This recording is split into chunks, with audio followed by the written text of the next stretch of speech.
নিলয়, জান্নাত কোথায়? ছাদে আছে। ভাবি আর কোনো কথা না বলে দৌড়ে ছাদে চলে গেল। বুঝলাম না হঠাৎ করে এমন করার কারণ কি। চুপচাপ সোফার উপর বসে আছি, তখন দেখলাম ভাবি আর নিলয় ছাদে থেকে এসে ভাবি রুমে গেল। কিছু তো একটা হয়েছে। আমাদের ভয়েস অফ নয়ন ইউটিউব চ্যানেলের রোমান্টিক লাভ স্টোরি গল্প শুনতে এখনই আমাদের চ্যানেলটি সাবস্ক্রাইব করে রাখুন। ধন্যবাদ।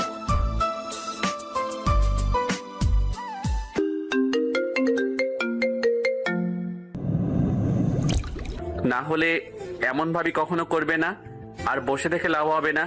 টুকটুক করে ভাবি রুমে গেলাম। কি করো? জান্নাতের হাতে ব্যান্ডেজ করা দেখে কিছুটা ভয় পেয়ে গেলাম। তখন দেখলাম লাল রং, আর এখন ভাবির হাতে ব্যান্ডেজ করে দিচ্ছে। দ্রুত জান্নাতের কাছে গিয়ে হাত ধরলাম। কি হয়েছে হাতে? গতকাল পাশে হাত কেটেছিল, এখন হয়তো আঘাত পেয়েছে, তাই আবার রক্ত বের হচ্ছে। হাত কেন কাটবে? তুই জানিস না কেন? আমি কি করে জানবো? নিলয়, তুই যা, তা না হলে আমি তোকে কখন কি বলে ফেলবো বুঝতেই পারবো না। আমার আর বুঝতে দেরি রইল না। জান্নাত অন্য কোনো কারণ না, বরং আমার জন্যই হাত কাটছে। অনেক বেশি ক্ষত হয়েছে, প্রচুর রাগ হচ্ছিল, কিন্তু ভাবি পাশে থাকার জন্য কিছু বলতে পারছিলাম না। কি হলো, যা। না। কেন? আমি থাকবো। আপনি যান প্লিজ। তাড়াতাড়ি ব্যান্ডেজ করো। তোকে বলতে বলছি। না, বাট তাড়াতাড়ি করো। হুম। রক্ত মুছে দেওয়ার পর মেডিসিন লাগিয়ে ব্যান্ডেজ করে দিল। চলো। চলো মানে? তোমাকে বলিনি তো, জান্নাতকে বলছি। ও যাবে না। তুমি যাবে? না। তোমার 14 গোষ্ঠী যাবে। কোলে তুলে নিয়ে সোজা আমার রুমে নিয়ে আসলাম। বিছানার উপর বসিয়ে দেওয়ার পর হাঁটু গেড়ে জান্নাতের সামনে ফ্লোরে বসলাম।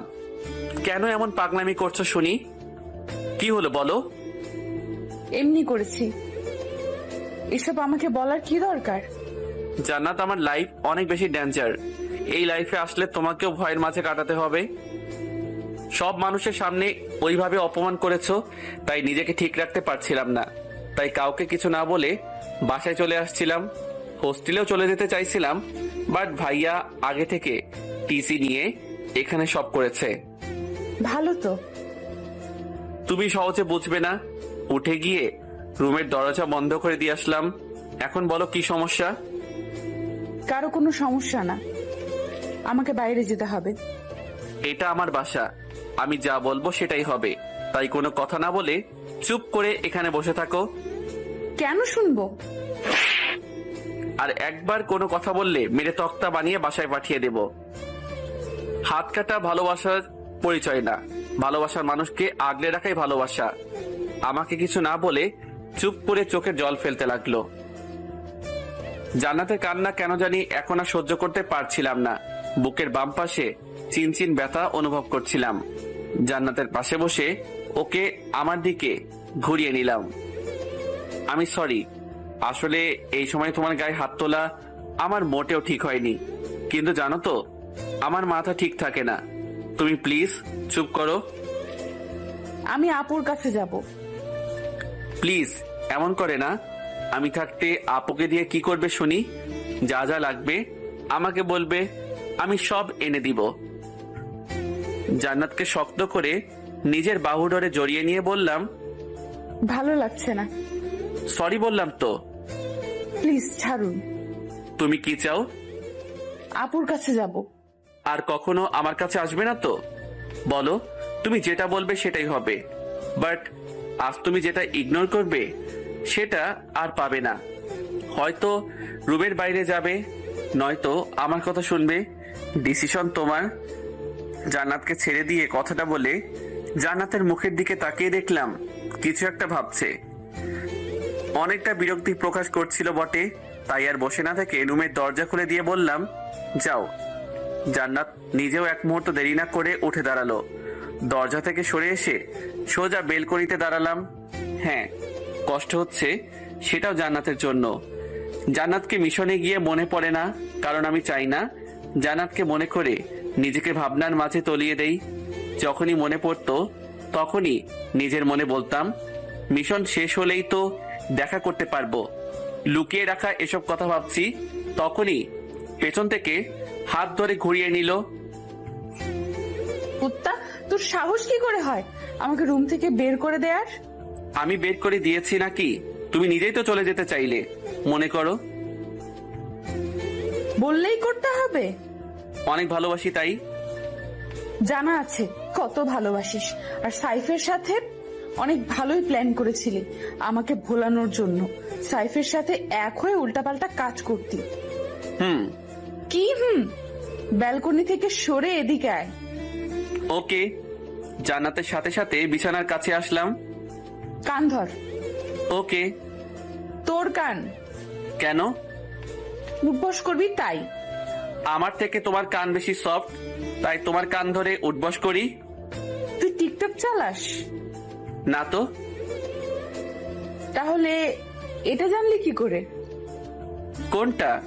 বলে গাল দুটো সফট, বাট এটা বলে আর মারে। এখন তুই আমাকে পাম দিচ্ছিস। শালার এত খবর রাখে কি করে? কি হলো? একটা কথা ছিল। কি কথা? আমার একটা বন্ধু অনেক অসুস্থ, চিকিৎসার জন্য নেদারল্যান্ড নেওয়া হয়েছে, আমাকেও যেতে হবে। তুই কেন যাবি? তুমি কি আর কখনো বলা হবে না? বিয়ে কর, বলবো। বিয়ে করা দেরি আছে। আমারও দেরি আছে তোকে তুমি করে বলার।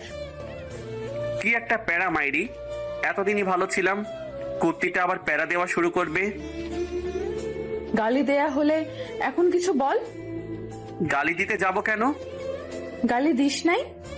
একদম না। তাহলে ঠিক আছে। আমি I love you. I hate you. তাহলে আর কি করা? এই কলেজে আমার একটা ফ্রেন্ড হয়েছে, নাম জেনি, জোশ দেখতে। এখন না হয় ওকে ভালোবাসি বলবো। দাঁড়িয়ে আছিস কেন? যা। যাবই তো।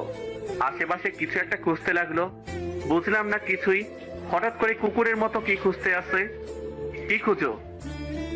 তোর রুমে লাঠি নাই? না, কেন? হারামজাদা, তোকে পিটাবো আমি। বাবু শান্ত হও প্লিজ।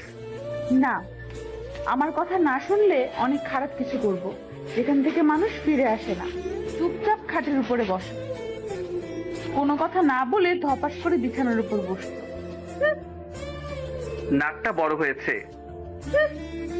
অনেক ভালোবাসি পাগলি। কখনো ছেড়ে যাবে না তো? কি বলবো ভেবে পাচ্ছি না। কি হলো? সবই আল্লাহর হাতে, তবে আমি অনেক চেষ্টা করব এই পাগলিটার হাত ধরে রাখার জন্য। বাসায় বলে বিয়ে করো। দেরি আছে বাবু। ভালোবাসো?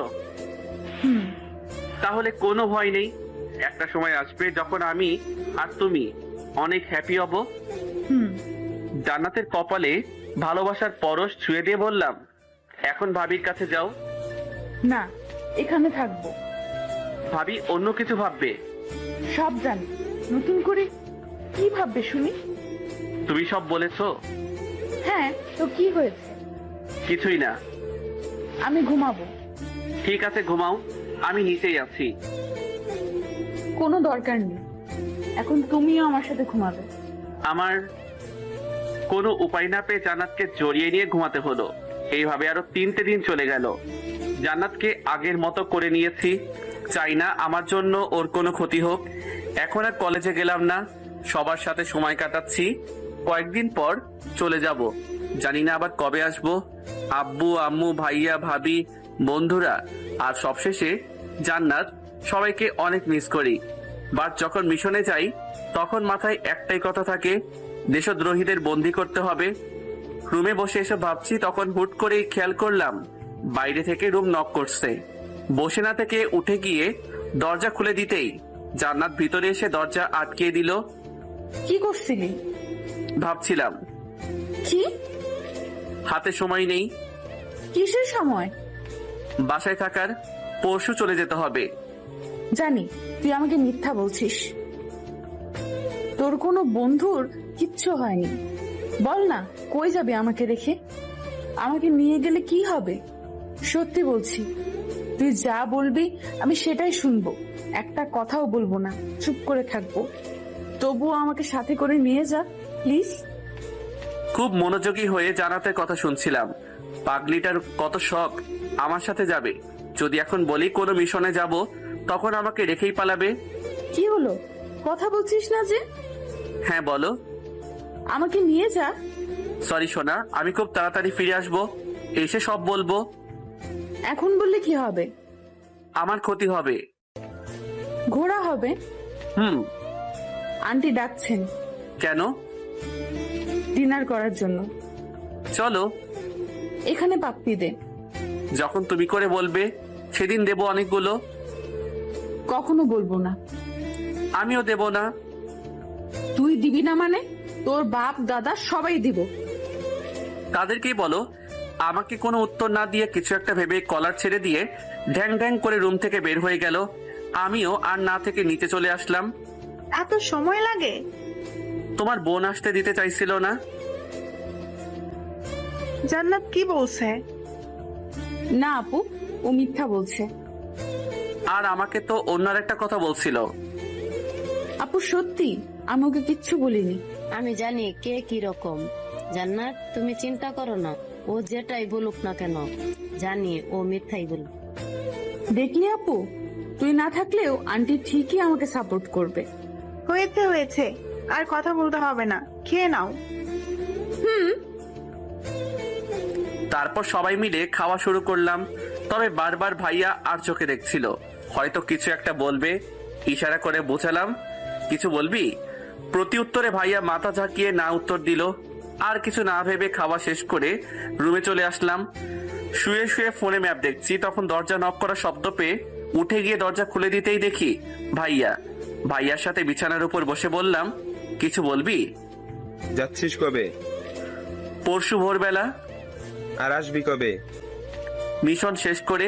কথা হবে কি মাঝে মধ্যে?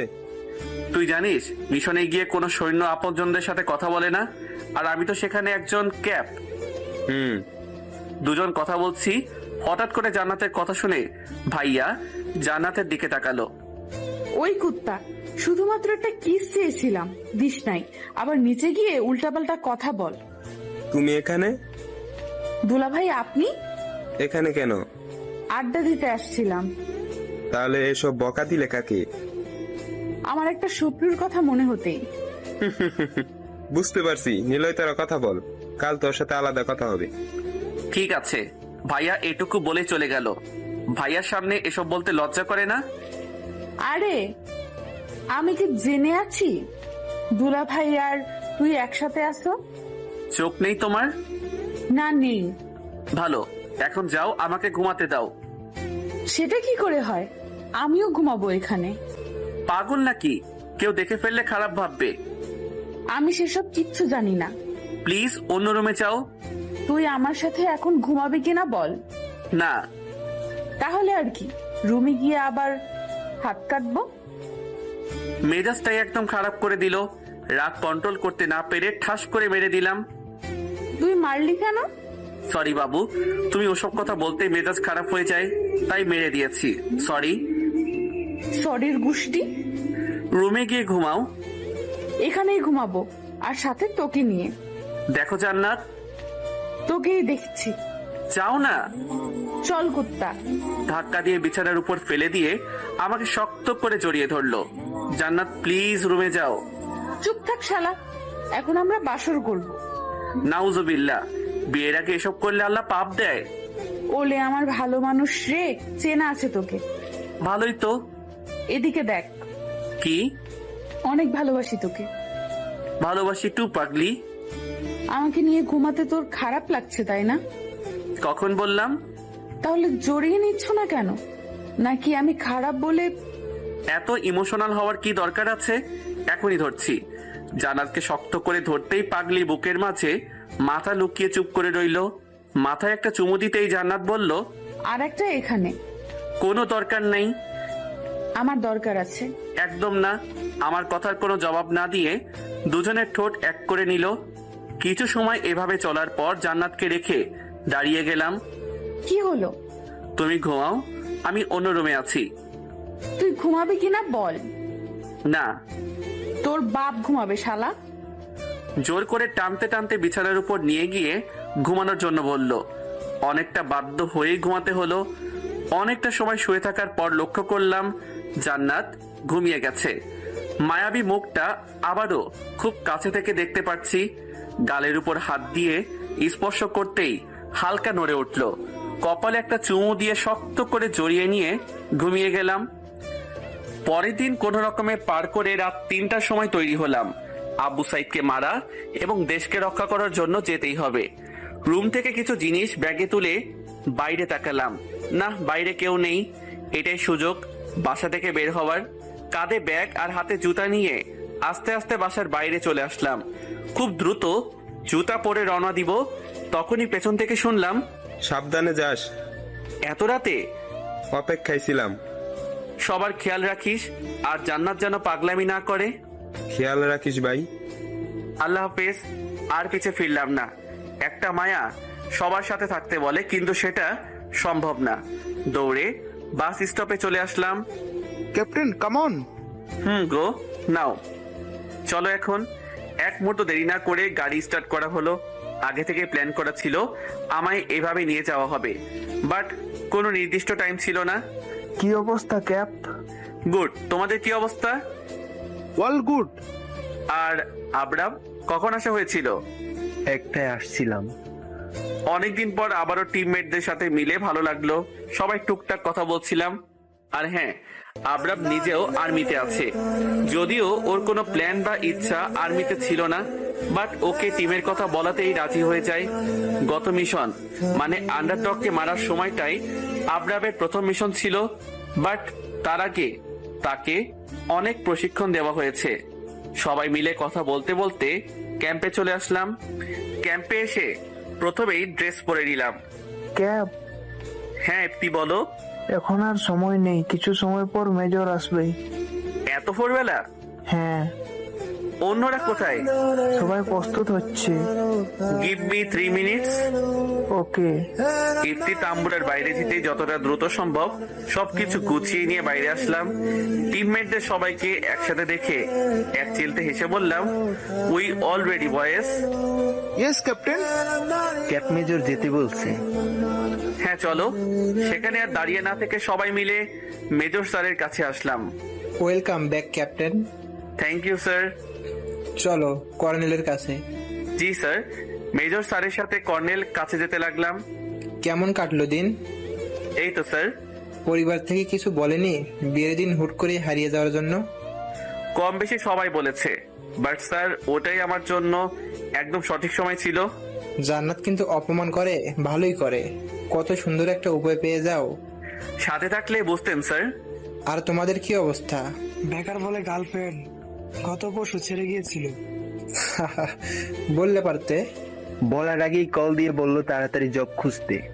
মেজর স্যারের সাথে কথা বলতে বলতে আসলাম। ভাবছেন মেজরের সাথে এমন করে কথা বলে নাকি? হ্যাঁ আমরা বলি, তবে শুধুমাত্র সিনহা স্যারের সাথে। সবার থেকে সিনহা স্যার একদম বন্ধু সুলভ। কম বেশি সব কথাই স্যারকে সবাই মিলে শেয়ার করি। স্যার নিজেও ওনার জীবনের মজার কথা আমাদের বলে হাসি খুশি রাখার চেষ্টা করে। কর্নেল স্যারের কাছে আসতেই সবাই দাঁড়িয়ে গেলাম। কেমন আছো সবাই? Good sir. মিশনের জন্য প্রস্তুত? Yes sir. Look this map. বড় একটা ম্যাপ টেবিলের উপর টান করলো। থানচি এবং নাফাকুম জলপ্রপাত থেকে দুটো নদী বেয়ে আসছে। এখান থেকে শুরু করে সোজা মিলিত হয়েছে শঙ্খ নদীতে। সেখান থেকে 300 মিটার দূরে অবস্থিত সাইডার প্রোডাকশনের জন্য পথ। তবে কোথায় কি আছে সেটা সবার অজানা, চাইলেও সেটা কারো জানা সম্ভব হয়নি। বাট লাস্ট টাইম যখন সবাইকে ধরতে যায় তখন কিছু নতুন ম্যাপ বলেছিল, তার মধ্যে অন্যতম প্রতিটা জায়গাতেই ট্যাঙ্ক আছে। স্যার অন্য কোনো রাস্তা? না, তার কাছে যেতে শুধুমাত্র একটা মাত্র রাস্তা। অন্যদিক থেকে যেতে চাইলে তুমি বার্মাতে চলে যাবে, আর সেটা কখনো সম্ভব না। Okay sir. কর্নেল স্যারের সাথে অনেকটা সময় কথা বলার পর সবাই মিলে প্রস্তুত হতে লাগলাম।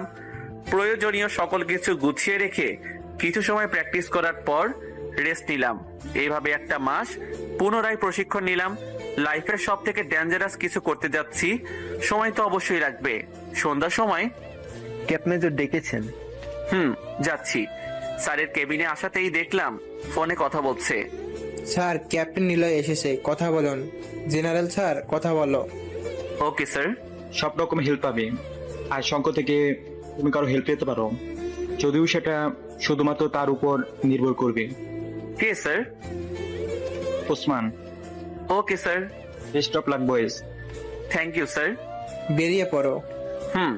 মেজর স্যারের কেবিন থেকে বের হয়ে বন্দুকের জন্য বেল্ট এবং বুলেট প্রুফ জ্যাকেট সবাই পরে নিলাম। 12 জন সৈন্য উড়োজাহাজে উঠে সবাই নিজ নিজ সিটে বসতেই উঠতে শুরু করে দিল। অনেকটা সময় যাওয়ার পর পাইলট প্রস্তুত হতে বলল। সবাই সবার বন্দুকে বুলেট তুলে নাও। বাট এখনো কেন? নিচে কোথায় কখন বিপদ লুকিয়ে আছে কে জানে। ফার্স্ট করো সবাই, আর সাথে নাইট ক্লাস পরে নিবে। Yes captain. আর কোনো কথা না বলে সবাই সবার বন্ধুকে বুলেট তুলে নিয়ে কপালে নাইট গ্লাস রেখে দিলাম, যখন তখন চোখে নামিয়ে আনা যাবে। উড়োজাহাজ থেকে সবাই নামার পর হাত দিয়ে ইশারা করে দেখালাম, এখন যাও। দেরি না করে দ্রুত চলে গেল। অন্ধকারের মাঝে দিক নির্দেশন কাটা দিয়ে কিছুটা পথ এগিয়ে যেতেই মনে হলো কিছু লোক আমাদের দিকে এগিয়ে আসছে। খুব তাড়াতাড়ি সবাইকে সাথে নিয়ে আড়ালে গিয়ে নাইট গ্লাস পরে নিলাম। প্রায় 2 মিনিট পর দেখলাম 3টা লোক হ্যারিকেন দিয়ে হেঁটে যাচ্ছে। আমাকে কিছু না বলেই আবরাফ ইফতি গিয়ে বন্দুক দিয়ে তাক করতেই 3 জন জোরে কথা বলল। মুহূর্তের মধ্যে অনেকগুলো লোক এসে হাজির হলো। আমাদের মতো ওদের হাতেও বন্দুক ছিল। কে তোরা? আমরা সবাই বাংলাদেশ আর্মি, এখানে মিশনে আসছি। তাহলে এখানে কেন? সাইদ নদীর উপরে আছে। আমি ওসমানের সাথে কথা বলতে চাই। চলো। আগে থেকে কিছুটা আন্দাজ ছিল ওগুলো ওসমানের লোক হবে। ভাইয়ার থেকে ওসমানের সম্পর্কে কিছুটা জানার পর বুঝেছি সাইদ এবং ওসমান গোর শত্রু, তাই একটু হলেও সে আমাদের হেল্প করতে পারে। প্রায় 10 মিনিট হাঁটার পর একটা গুহার মধ্যে এসে পড়লাম। আবার বাংলাদেশের আর্মি মরার জন্য এসেছে। ওসমান, তুমি চাইলে আমাদের হেল্প করতে পারো। তোমার নিজের পরিবার সহ এখানকার সবার পরিবার সাইদ কেড়ে নিয়েছে। তুমি জানলে কি করে? একজন সৈন্য চাইলে সবকিছুই জানা সম্ভব। এর আগে তো কখনো এটা কেউ বলেনি। বাট আজ আমি বললাম। রাতের বেলা ওদের সাথে যুদ্ধ করে পেরে ওঠা অসম্ভব। তো কখন যাচ্ছি? কাল। ততক্ষণ তোমরা সবাই বিশ্রাম করো। ওসমানের কিছু লোক আমাদের গুহার মধ্যেই একটা গৃহ আছে, সেখানে নিয়ে আসলো। ক্যাপ, তুমি জানতে কি ওরা ওসমানের পরিবার কেড়ে নিয়েছে? ভাইয়ার থেকে কিছু কথা শুনেছিলাম। ভাই জানে এসব? হ্যাঁ, বাট শুধু জানে আর্মিতে আমি আছি, তুমি না। গুড। সো সবাই বিশ্রাম করো।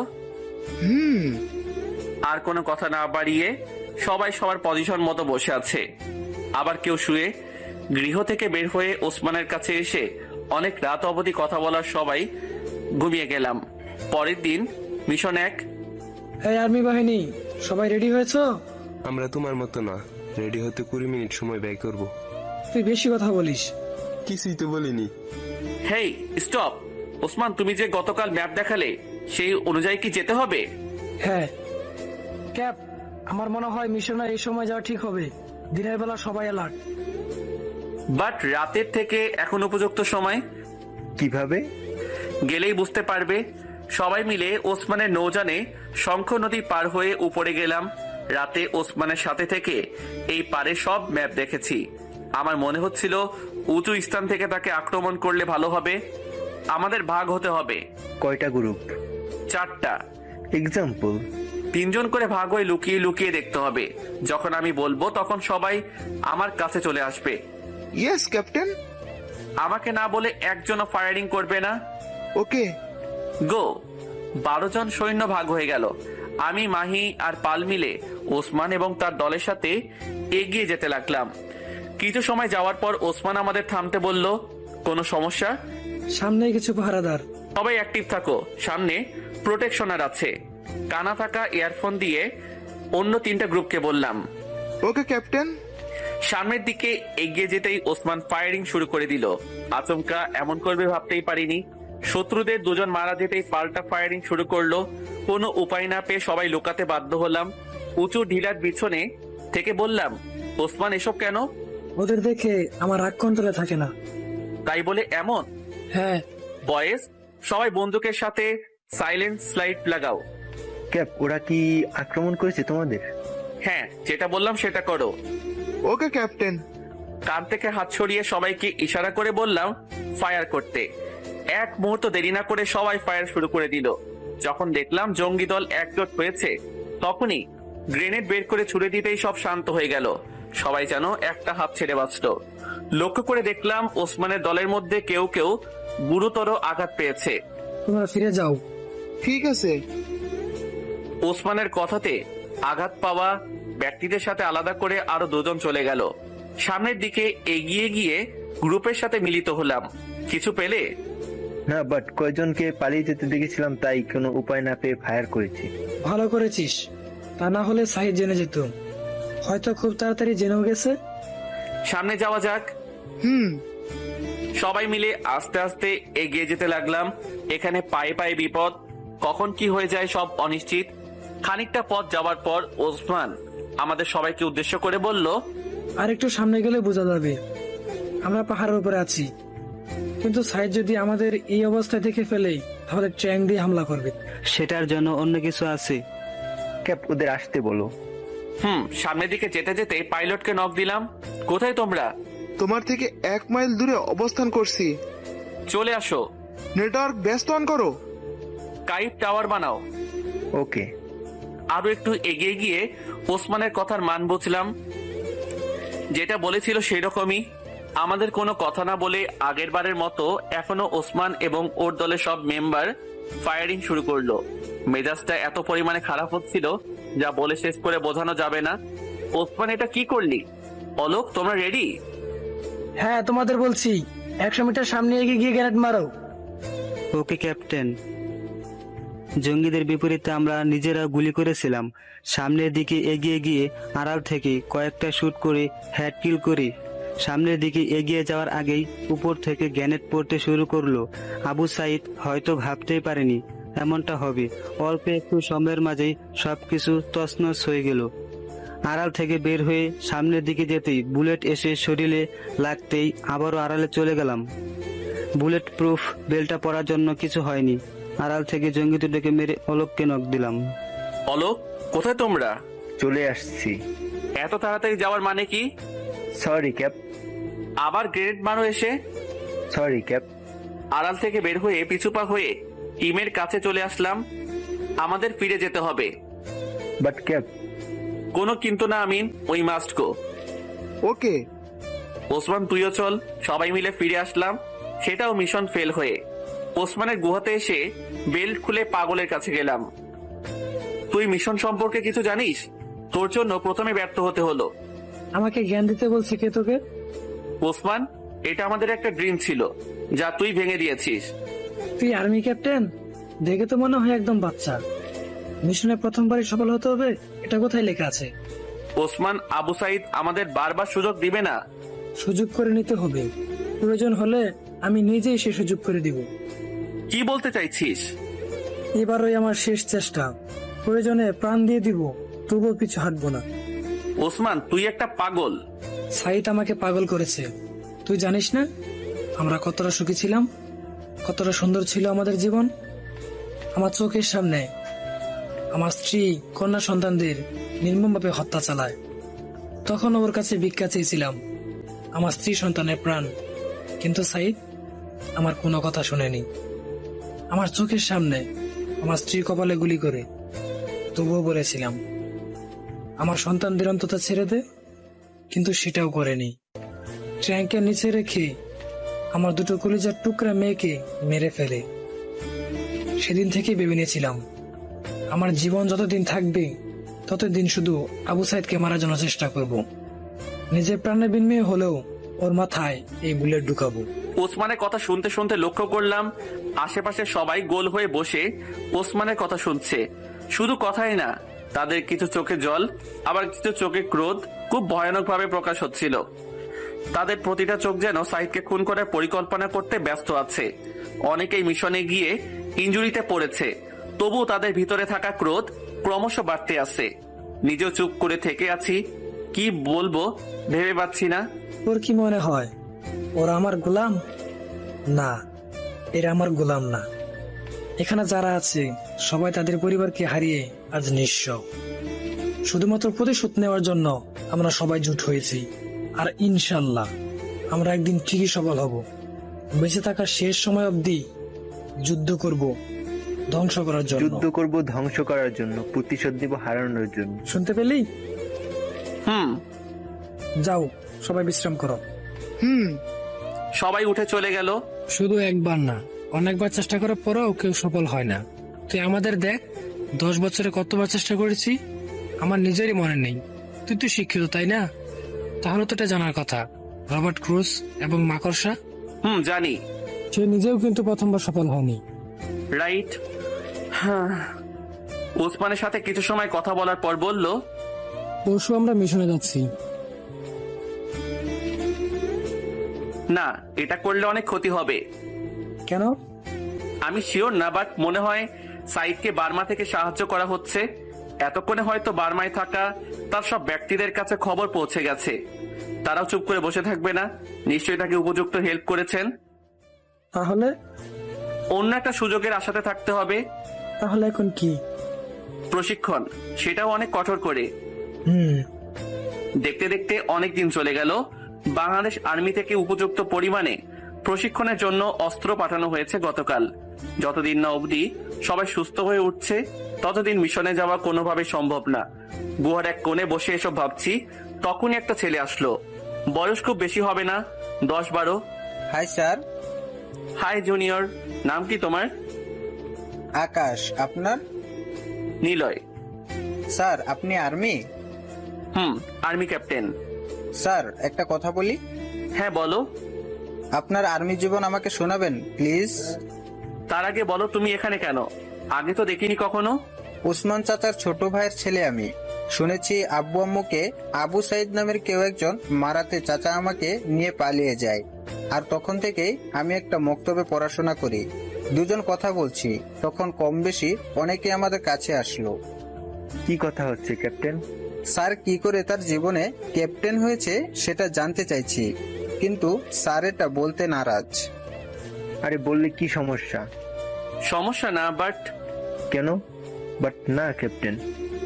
আজ তোমাকে বলতেই হবে। অনেক জোরাজোরি করার পর রাজি হলাম। এপ্রিল 29, 2018। জানাতের কথাতে সেদিন ঘুরতে বের হলাম। হোস্টেল থেকে লেকের পড়া 1.5 কিলোমিটার দূরত্ব। হোস্টেল থেকে সন্ধ্যায় বের হয়ে রিক্সা নিয়ে লেকের পার এসে দেখলাম জান্নাত বসে আছে। কত সময় লাগে? সরি। কোন মেয়ের সাথে ডেটিং করতে গেছিলি? কারোর সাথে যাইনি। সত্যি বল। আরে সত্যি বলছি। কুত্তা, তুই কি আমাকে গোলাম পেয়েছিস? গোলাম না বউ। তোকে আমি। আচ্ছা বাবু, আমি সরি। চল। কোথায়? সামনে। ওকে। জান্নাতের সাথে হাঁটতে হাঁটতে একটা নির্জন স্থানে আসলাম। এত নির্জন জায়গায় আসার কি দরকার ছিল? তোমার কি কিছুই মনে থাকে না? এখানে মনে রাখার কি আছে? আজ কত তারিখ? 29 এপ্রিল। আজ কি ডে? আরে কি বলবে সেটা তো বলো। হুদাই এসব বলো কেন? তোকে এখানে আনাটাই আমার ভুল হয়েছে। প্লিজ বলো না আজ কি? আজ আমার বার্থডে নিলয়, আর তুমি বলছো আজ কি? শুধুমাত্র তোমার জন্য আমি বাসায় যাইনি। আর তুমি আজ এভাবে বলছো যেন তুমি আমার কোনো খোঁজ রাখো না। নিজের উপর নিজের রাগ হচ্ছিল। একটা মাত্র জিএফ, তাকেও তার জন্মদিনে উইশ করতে পারলাম না। গিফট করা তো দূরের কথা। আমি সরি সোনা। লাগবে না তোমার সরি। আমি কালকেই বাসায় চলে যাব। তাহলে আমার কি হবে? জানি না, কাল বাসায় যাব। একদম 2 মাস পরে হোস্টেলে ফিরবো। বাবু, তোমাকে ছাড়া আমি এতিম হয়ে পড়বো। এসব জানতে চাই না। বাবু, এখানে বসো। একটা পাথরের উপর বসিয়ে। সত্যি বলতে তুমি জানো আমার এবং আমার পরিবারের সাথে তেমন কোনো সম্পর্ক নেই। ভাইয়া আমাকে দেখতেই পারে না। তো আমি কি করব? এবারের মতো ক্ষমা করো। ক্ষমা কেন? তোমাকে কিছুই গিফট করতে পারলাম না। আমি কিছু চেয়েছি? না। তাহলে কেন বলছো? এমনি বললাম। কিছু সময়ের জন্য জান্নাত একদম চুপ হয়ে গেল। আমাকে গিফট করবে? কি লাগবে? তোমার ওয়ালেট বের করো, তারপর বলছি। এই যে। আমি এখন হোস্টেলে যাব। তুমি ঠিক 15 মিনিট পর আমার হোস্টেলে যাবে। তাহলে টাকা দাও। সেটা তো হবে না। মানে? তুমি দৌড়ে দৌড়ে গিয়ে হোস্টেলে গিয়ে জড়িয়ে ধরে ভালোবাসি বলবে, আর ওইটাই আমার গিফট। বাবু, এটা অসম্ভব। না গেলে অনেক খারাপ হবে। তোমার সময় 1 মিনিট পর থেকে শুরু হবে। জান্নাত জান্নাত আর কিছু না বলেই আমাকে রেখে সিএনজি নিয়ে চলে গেল। কি করব ভেবেই পাচ্ছি না। এত কম সময়ে হোস্টেলে যাওয়া বলতে গেলে অসম্ভব। এক মুহূর্ত দাঁড়িয়ে না থেকে দৌড়াতে শুরু করলাম। 5 মিনিট দৌড়ানোর পরেই যেন শরীরটা হাঁপিয়ে আসছিল। যখনই মেইন রোড পার হতে যাব ঠিক তখনই একটা গাড়ি এসে মেরে দেয়। ভাগ্য ভালো ছিল গাড়ির স্পিড কম ছিল, না হলে খুব তাড়াতাড়ি উপরে পৌঁছে যেতাম। উঠে গিয়ে আবারও দৌড়াতে যাব, ঠিক তখন শুনতে পেলাম, এই ছেলে এদিকে আসো। তখন তো তোদের খেয়াল করিনি, দূর থেকে বললাম। তাড়াতাড়ি বলুন। তুমি জানো কাদের সাথে কথা বলছো? কাছে এসে দেখলাম আর্মি, আর তিনি অন্য কেউ না, স্বয়ং সিনহা স্যার। ভয়ে গলাটা শুকিয়ে গেল। কোথায় যাচ্ছ? স্যার, জিএফকে উপহার দিতে। গিফট? সেটাও দৌড়িয়ে? এটাই চেয়েছে। মানে? সব বললাম। কেন? পৌঁছে দেই। ধন্যবাদ স্যার, চলুন। স্যারের সাথে গাড়িতে উঠে দেখলাম আরো কয়েকজন আর্মি রয়েছেন।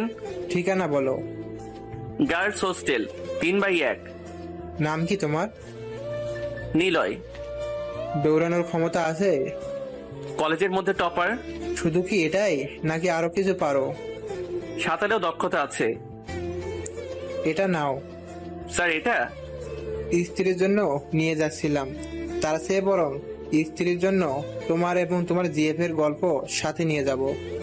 মেজর স্যারের মুখে এমন কথা শুনে একটু লজ্জা পেয়ে চুপ করে গেলাম। লজ্জা পাওয়ার কিছু নেই, আমিও প্রেম করেই বিয়ে করেছি। আর শোনো, পরশু এই ঠিকানায় চলে আসবে। কেন স্যার? তোমার সাথে একটা মিটিং করব। কিন্তু স্যার, আমার কাছে এত টাকা নেই। আপনাকে তো বললাম জিএফ ওয়ালেট কেড়ে নিয়ে গেছে। এটা রাখো। স্যার, কি বলছেন এসব? এখন ধার দিচ্ছি, যখন সফল হবে তখন ফিরিয়ে দিবে। Okay sir. স্যারের সাথে কথা বলতে বলতে হোস্টেলে চলে আসলাম। মোবাইলে সময় দেখতে গিয়ে দেখলাম ফোন নষ্ট হয়ে গেছে। বুঝতেই পারছি না সময় এখনো আছে কিনা। স্যার, আসছি। সাবধানে থেকো। ধন্যবাদ স্যার। সবাইকে উদ্দেশ্য করে সালাম দিয়ে গার্লস হোস্টেলের নিচে থেকে জান্নাতকে ডাকলাম। জান্নাত নিচে এসে বলল, বাহ, এত তাড়াতাড়ি? হাত পেছনে কেন? এটা তোমার জন্য। ওয়াও, আই লাভ ইউ কুত্তা। আই লাভ ইউ টু কুত্তি। ক্যাম্পাসের মধ্যে জান্নাতকে জড়িয়ে ধরে কপালে চুমু দিতেই বলল, তোমার হাতে রক্ত কিভাবে আসলো? রাস্তায় পড়ে গেছিলাম। আসতে বলেছি বলেই কি আসতে হবে? ভালোবাসি যে। ঢং। গিফট পেয়েছো? আর অনেক happy. Love you. I love you too পাগল।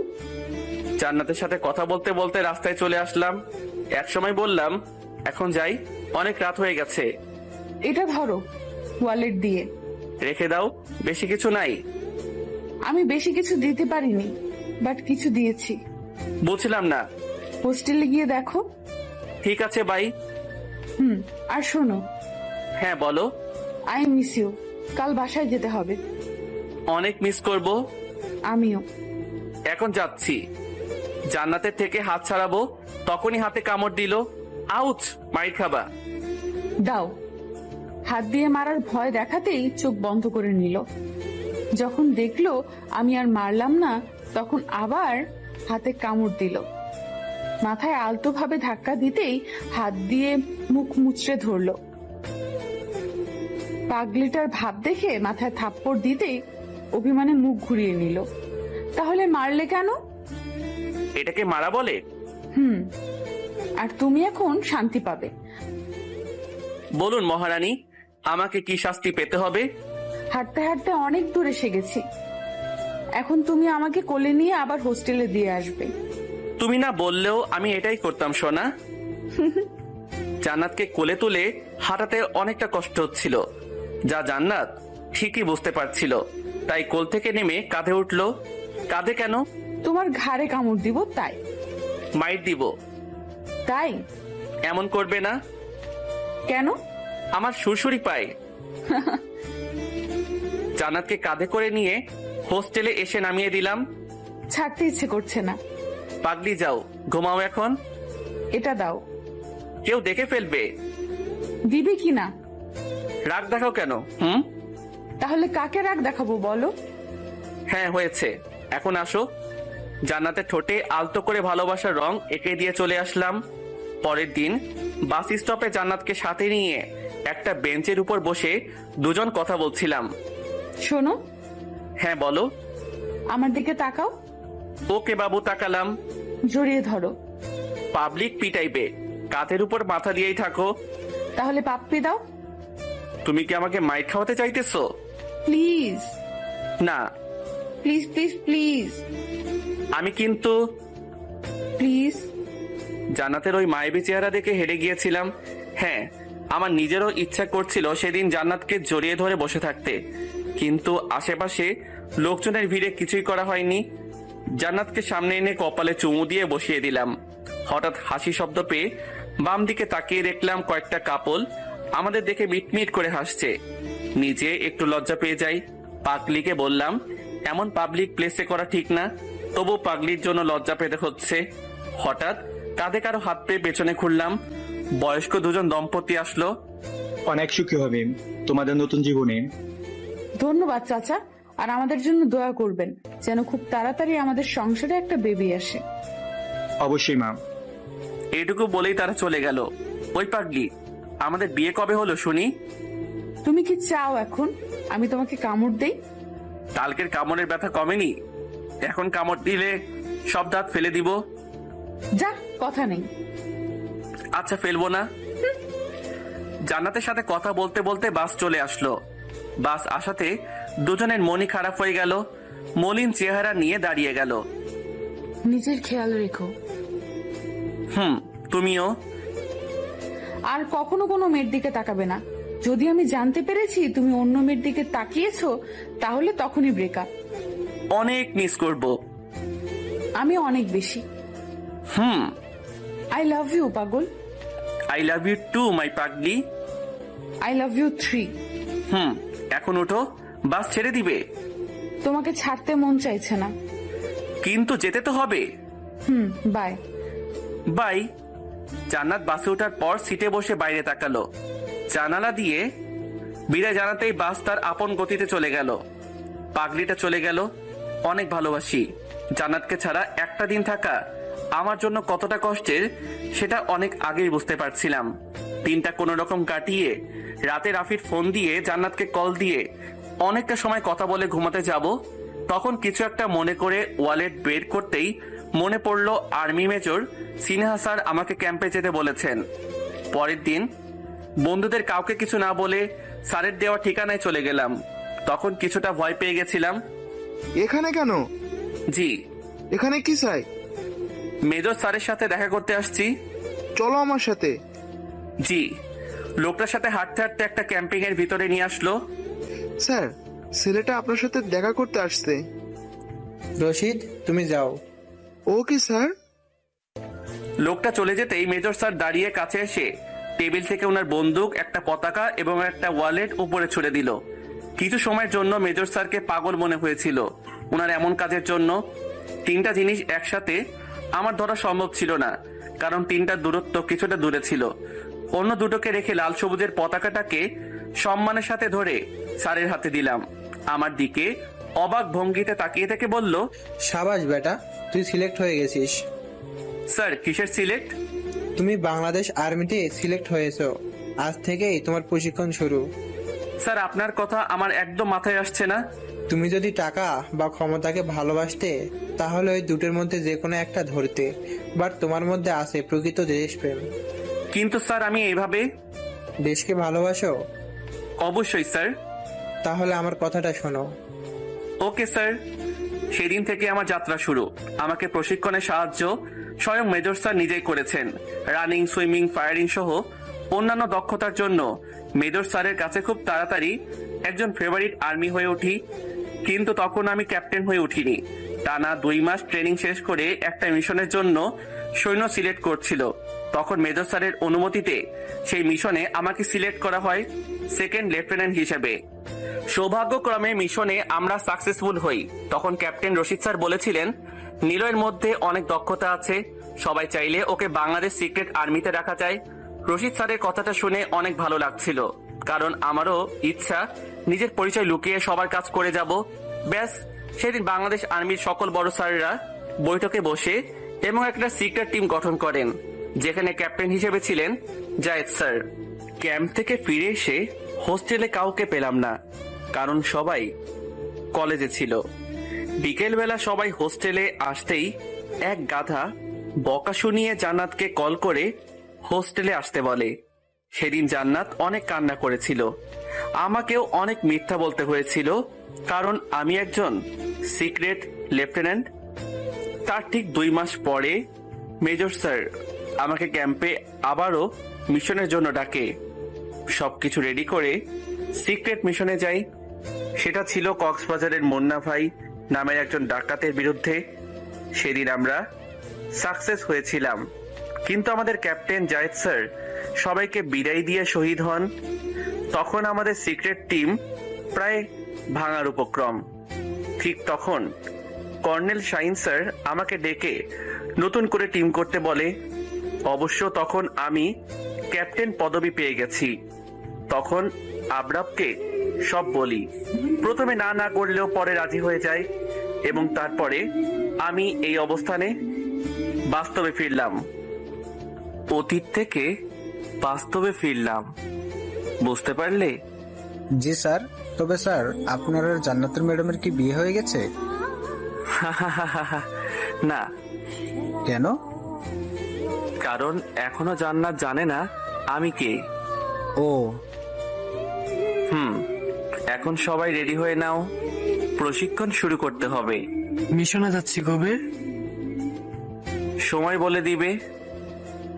ওকে। সবাই উঠে বাইরে চলে গেল। পুনরায় প্রশিক্ষণ শুরু করলাম। দক্ষতা যতই থাক না কেন, শিক্ষার শেষ নেই। টিমের সকল মেম্বাররা ওসমানের দলের সবাইকে প্রশিক্ষণ দিচ্ছিল। ফায়ারিং দক্ষতার জন্য ছোট ছোট কাঠের উপর ফায়ার করতে লাগলাম। এভাবে আরো কয়েকটা দিন চলে গেল। বলতে গেলে প্রায় 1 মাস এভাবেই অতিবাহিত হয়েছে। সব এখন আগের অবস্থায় ফিরে আসছে। উপর থেকে আমাদের জানানো হয়েছে আবু সাইদ তার জঙ্গি দল নিয়ে দেশে নতুন প্রভাব সৃষ্টি করার পরিকল্পনা করতে ব্যস্ত হয়ে পড়েছে। গুহার বাইরে সে একটা পাথরের উপর বসে সবার কথা ভাবছি। তখন আবরাব সামনে আসলো। 2 মাসেরও বেশি সময় চলে গেল। 2 মাস 13 দিন। মিশনে যাওয়া হচ্ছে কবে? কাল যাচ্ছি। পরশু বাসায় গিয়ে সবাইকে সারপ্রাইজ দিব, তবে তার থেকেও বেশি জান্নাতকে দিব। কিভাবে? পরশু জান্নাতের বার্থডে। আরে বাহ, ভালোই। তোর জিএফের কি খবর? কথাটা বলতেই মন খারাপ করে সামনে বসে পড়লো। কিরে, কি হলো? ব্রেকআপ করে চলে গেছে। কারণ কি ছিল? ঠিক মতো সময় না দেয় ভাবে যে আমি অন্য কারোর সাথে রিলেশনে জড়িয়ে ওকে অবহেলা করছি। কখনো বলিস নাই? না। কেন? যদি মিশনে আমার কিছু হয়ে যায় তাহলে ওর কি হবে, তাই কিছু বলিনি। আমার মতো করেছিস? একদম পিচ্চিদের মতো কথা বলতো, সবসময় হাসি খুশিতে দিন পার করে দিত। আমি কখনো রেগে গিয়ে কথা বললেই কান্না করে দিত। আর আজকে সে মেয়ে আমাকে আর কথা বলার জন্য জোরই করে না। অনেকবার বলার জন্য জোর করেছি, কিন্তু প্রতিবার কোনো কথা না বলেই মাথা নিচ করে চলে গেছে। ওর ফ্রেন্ডদের কাছে জিজ্ঞেস করেছি কারোর সাথে রিলেশনে জড়িয়েছে কিনা, কিন্তু সবাই বলতো আমার সময় না দেওয়াটাই ওর কাছে বড় কারণ। চাই না আমার সাথে কথা বলতে। এখনো অনেক কান্না করে, কিন্তু আমার হাত তো এমন করেই বাঁধা আছে, লেও হাত টান করে ওকে জড়িয়ে ধরতে পারবো না। আবরাবের নিজের চোখেও হয়তো জল জমা হয়ে গেছে। অন্যদিকে তাকিয়ে চোখের জল মুছে নিল। সব ঠিক হয়ে যাবে। ঠিক করা সম্ভব না। আমি সব ঠিক করে দিব, ভরসা রাখ আমার উপর। ভরসা আছে বলেই তোর সাথে এখানে আছি। মিশন শেষ হলেই সবাই সবার প্রিয়জনকে সব কথা খুলে বলবে। তখন আর কোনো বাধা থাকবে না। ক্যাপ্টেন। পেছনে ঘুরে দেখলাম অন্য সবাই দাঁড়িয়ে আছে। আরে তোমরা সবাই? শুনছিলাম তোমার কথা।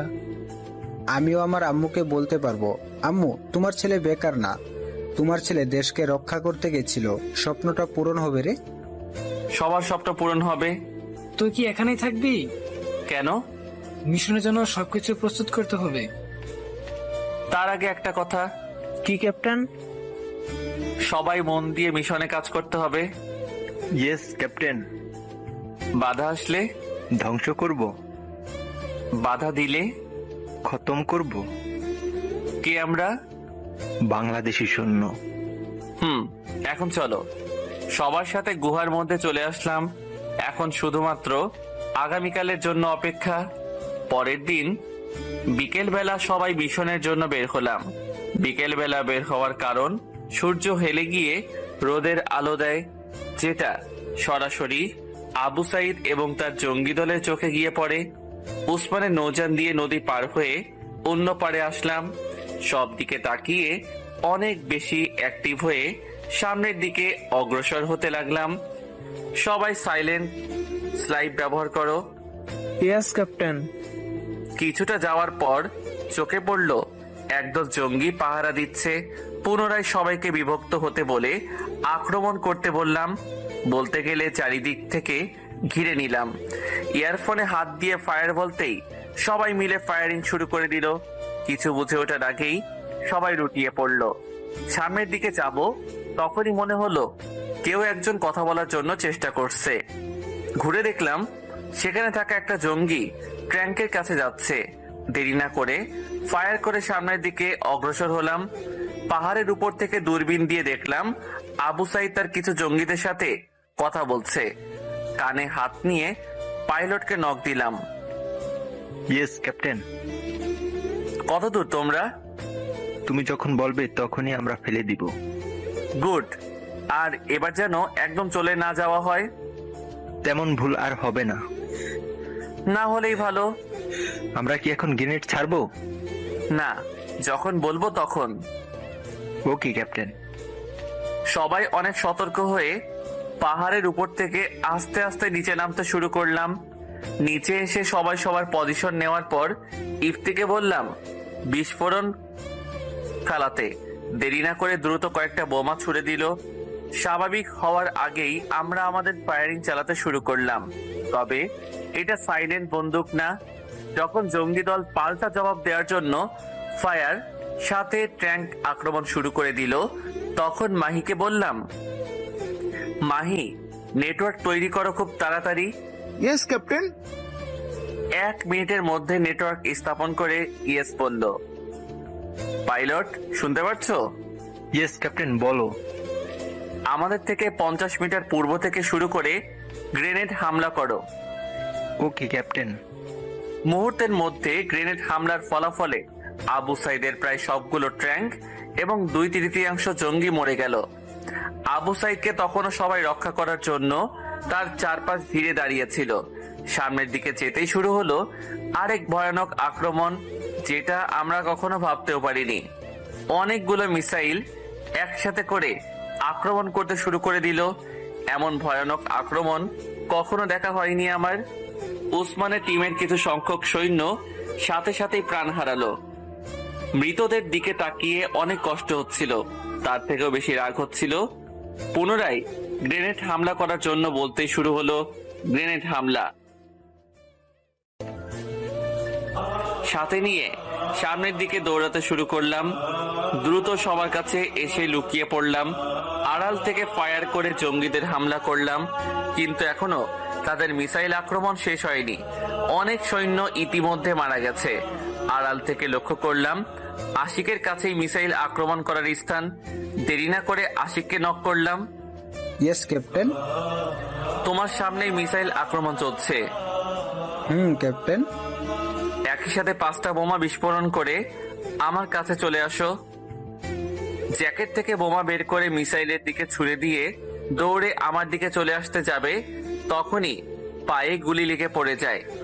এক মুহূর্ত আড়ালে না থেকে আশিকের সামনে এসে ফায়ার করতে লাগলাম। এই সময়টার মাঝে আশিককে দ্রুত সরে যেতে বললাম। আশিক তুমি দ্রুত আমার লুকানো জায়গায় চলে যাও। কিন্তু ক্যাপ্টেন, আমি ঠিক আছি। যেটা বলছি সেটা করো। আশিক লুকিয়ে পড়তে এক হাত দিয়ে ফায়ার এবং অন্য হাত দিয়ে গ্রেনেড মারতে লাগলাম। শুধু আমি নিজেই না, আর্মি টিম সাথে ওসমানের সকল সৈন্য চারদিক থেকে জঙ্গিদের আক্রমণ শুরু করে দিল। হঠাৎ লক্ষ্য করলাম একটা গাড়ি নিয়ে দ্রুত গতিতে চলে যাচ্ছে। সেখান থেকে সরে এসে গাড়ির টায়ারে ফায়ার করে গাড়িটা থামিয়ে দিলাম। গাড়িতে আর কেউ না, জঙ্গি ক্যাডার আবু সাইদ হাতে বন্দুক নিয়ে আমাকে গুলি করার আগে ওর হাতে গুলি করে বন্দুক ফেলে দিলাম। কাছে গিয়ে বন্দুক দিয়ে কয়েকটা মারতে বসে পড়লো। মন চাইছিল এখনই ওকে খুন করে ফেলি। অনেক ইচ্ছা ছিল তোকে নিজের হাতে খুন করব, কিন্তু তোর মৃত্যু তো ওসমানের হাতেই হবে। মাহিকে নক দিলাম। মাহি, ওসমান কোথায়? মিসাইলের আক্রমণে আঘাত পেয়েছে, হয়তো বাঁচা সম্ভব না। দ্রুত আমার কাছে নিয়ে আসো, আমি জঙ্গিদের পেছনে। ওকে ক্যাপ্টেন। সাইদকে জিজ্ঞাসা করছি কেন সবার এতটা ক্ষতি করেছে, কিন্তু কুত্তার বাচ্চা চুপচাপ বসে আছে। হঠাৎ খেয়াল করলাম অনেকগুলো বিস্ফোরণ হলো। বুঝতে বাকি থাকলো না সেটা আমাদের টিম বিস্ফোরণ করিয়েছে। কিছু সময় পরের ওসমানকে সামনে আনা হলো। দেখে বোঝা যাচ্ছিল ওসমান আর বাঁচবে না, কিন্তু তার ইচ্ছাটাকে তো পূরণ করাই চাই। বন্দুক হাতে দিয়ে বললাম, ওসমান, তোর স্বপ্নটা আজ পূরণ করে নে। ওসমান ভাই, আমাকে দয়া করে মাফ করে দে। আমি এক্ষুনি এখান থেকে চলে যাব, আর কখনো বাংলাদেশে আসবো না। ওয়েট, তুই আসবি না মানে? তুই কোথা থেকে বাংলাদেশে আসছিস? বার্মা থেকে। ক্রোধটা যেন বেড়েই চলেছে। ওসমান, ফায়ার কর। ভাই, আমাকে ক্ষমা করে দে, আমি তোর পায়ে পড়ি, আমাকে মারিস না। আমিও তোর পায়ে ধরেছিলাম আমার স্ত্রী সন্তানকে ছেড়ে দিতে, কিন্তু তুই সেটা শুনিস নাই। তোকে আমি কি করে ছেড়ে দিই বল? আল্লাহর কসম লাগে, আমাকে। কোনো কথা বলতে না দিয়ে ফায়ার করলো। প্রথম গুলিটা ওসমান চালালেও পরে সবাই মিলে আবু সাইদকে শুট করতে লাগলো। দীর্ঘশ্বাস ফেলে ওসমানকে নিয়ে এগোতে যাব, ঠিক তখনই একটা স্যালুট দিয়ে সেখানেই শেষ নিঃশ্বাস ত্যাগ করলো। নিজে না চাইতেও চোখ দিয়ে জল গড়িয়ে পড়লো। যে মানুষটা আমাদের এতটা সাহায্য করলো, নিজের পরিবারকে হারালো, আজ সেই মানুষটা নিজের প্রাণ হারালো সেই জানোয়ারের আক্রমণে। নিজ হাতে নেটওয়ার্ক তৈরি করে ওসমানের সকল মৃত সৈন্য এবং ওসমানের মৃতদেহ নিয়ে নৌযানে ওঠার পর পাইলটকে বললাম সব জায়গা ধ্বংস করে দিতে। ওসমানের গুহাতে এসে সব মৃত ব্যক্তিদের শুয়ে দেয়া হলো। পালকে বলে আশিকের গুলি বের করতে বললাম। নদী থেকে সবাই হাত মুখ ধুয়ে গুহায় আসলাম। স্যার, একটা কথা ছিল। হ্যাঁ বলো। ওসমান ভাই তো চলে গেল, এখন আকাশের কি হবে? সেটা নিয়ে কোনো চিন্তা করো না। আকাশকে আর্মি থেকে মাসে মাসে টাকা পাঠানোর ব্যবস্থা করে দিব খুব শীঘ্রই। আর জানাজা করতে কত দেরি হবে? কবর খুঁড়া অনেক আগে থেকেই শুরু হয়েছে। আমরা এখনকার মসজিদের ইমামকে বলে আসতে বলছি। ও, রাত প্রায় 10টার সময় সবকিছু শেষ করার পর আবারও গুহাতে চলে আসলাম। কাল সকাল হতেই আমাদের চলে যেতে হবে। সবাইকে বলতে পারবো নিজের পরিচয়। জান্নাতকেও সারপ্রাইজ দিতে পারবো। নিশ্চয়ই পাগলিটা বকা দিবে, মারবে, কিন্তু কিছু সময় পরেই আবার ভালোবাসবে। এসব ভাবতে ভাবতে কখন যে ঘুমিয়ে গেছি নিজেই বলতে পারবো না। পরের দিন মাহির ডাকে ঘুম থেকে উঠে স্বাভাবিক হলাম। গাড়িতে সময় দেখতেই দেখলাম প্রায় 11টা ছুঁই ছুঁই। গতকাল অনেক ধকল গেছে, তাই এমনটা হওয়াই স্বাভাবিক। ওসমানের সাথে কাজ করা সকলকে উদ্দেশ্য করে বললাম, অনেক অনেক ধন্যবাদ আমাদের এবং দেশ থেকে জঙ্গি মুক্তি করার জন্য। তবে আপনাদের সকলের কাছে আমার একটা অনুরোধ আছে। জি বলুন। আমি চাই আপনারা এই বন্দুকের ব্যবহার ছেড়ে দিবেন, একদম আগের জীবনে ফিরে যাবেন। কথাটা শুনে সবাই সবার সাথে কথা বলতে লাগলো। হঠাৎ মাঝখান থেকে কেউ একজন বলে উঠল, ঠিক আছে স্যার, আমরা সকালে এটার ব্যবহার ছেড়ে দিব। এটা হাতে নিয়েছিলাম শুধু প্রতিশোধ নেওয়ার জন্য, যা এখন খতম হয়েছে। তাই আর আমরা এটা ব্যবহার ছেড়ে দিয়ে নতুন জীবনের অগ্রসর হব। ধন্যবাদ সবাইকে। ক্যাপ আমাদের নেওয়ার জন্য উড়োজাহাজ আসছে। ভালো থাকবেন সবাই। অনেক অনেক শুভকামনা রইল আপনাদের নতুন জীবনের জন্য। আপনাদেরও ধন্যবাদ স্যার, আমাদের এতটা সাহায্য করার জন্য। আল্লাহ হাফেজ। আল্লাহ হাফেজ। দাঁড়িয়ে না থেকে সবাইকে বিদায় দিয়ে টিমের সকল মেম্বারদের নিয়ে উড়োজাহাজে উঠে বেল্ট পরে নিলাম। সবাই সবার দিকে তাকিয়ে হেসে দিলাম।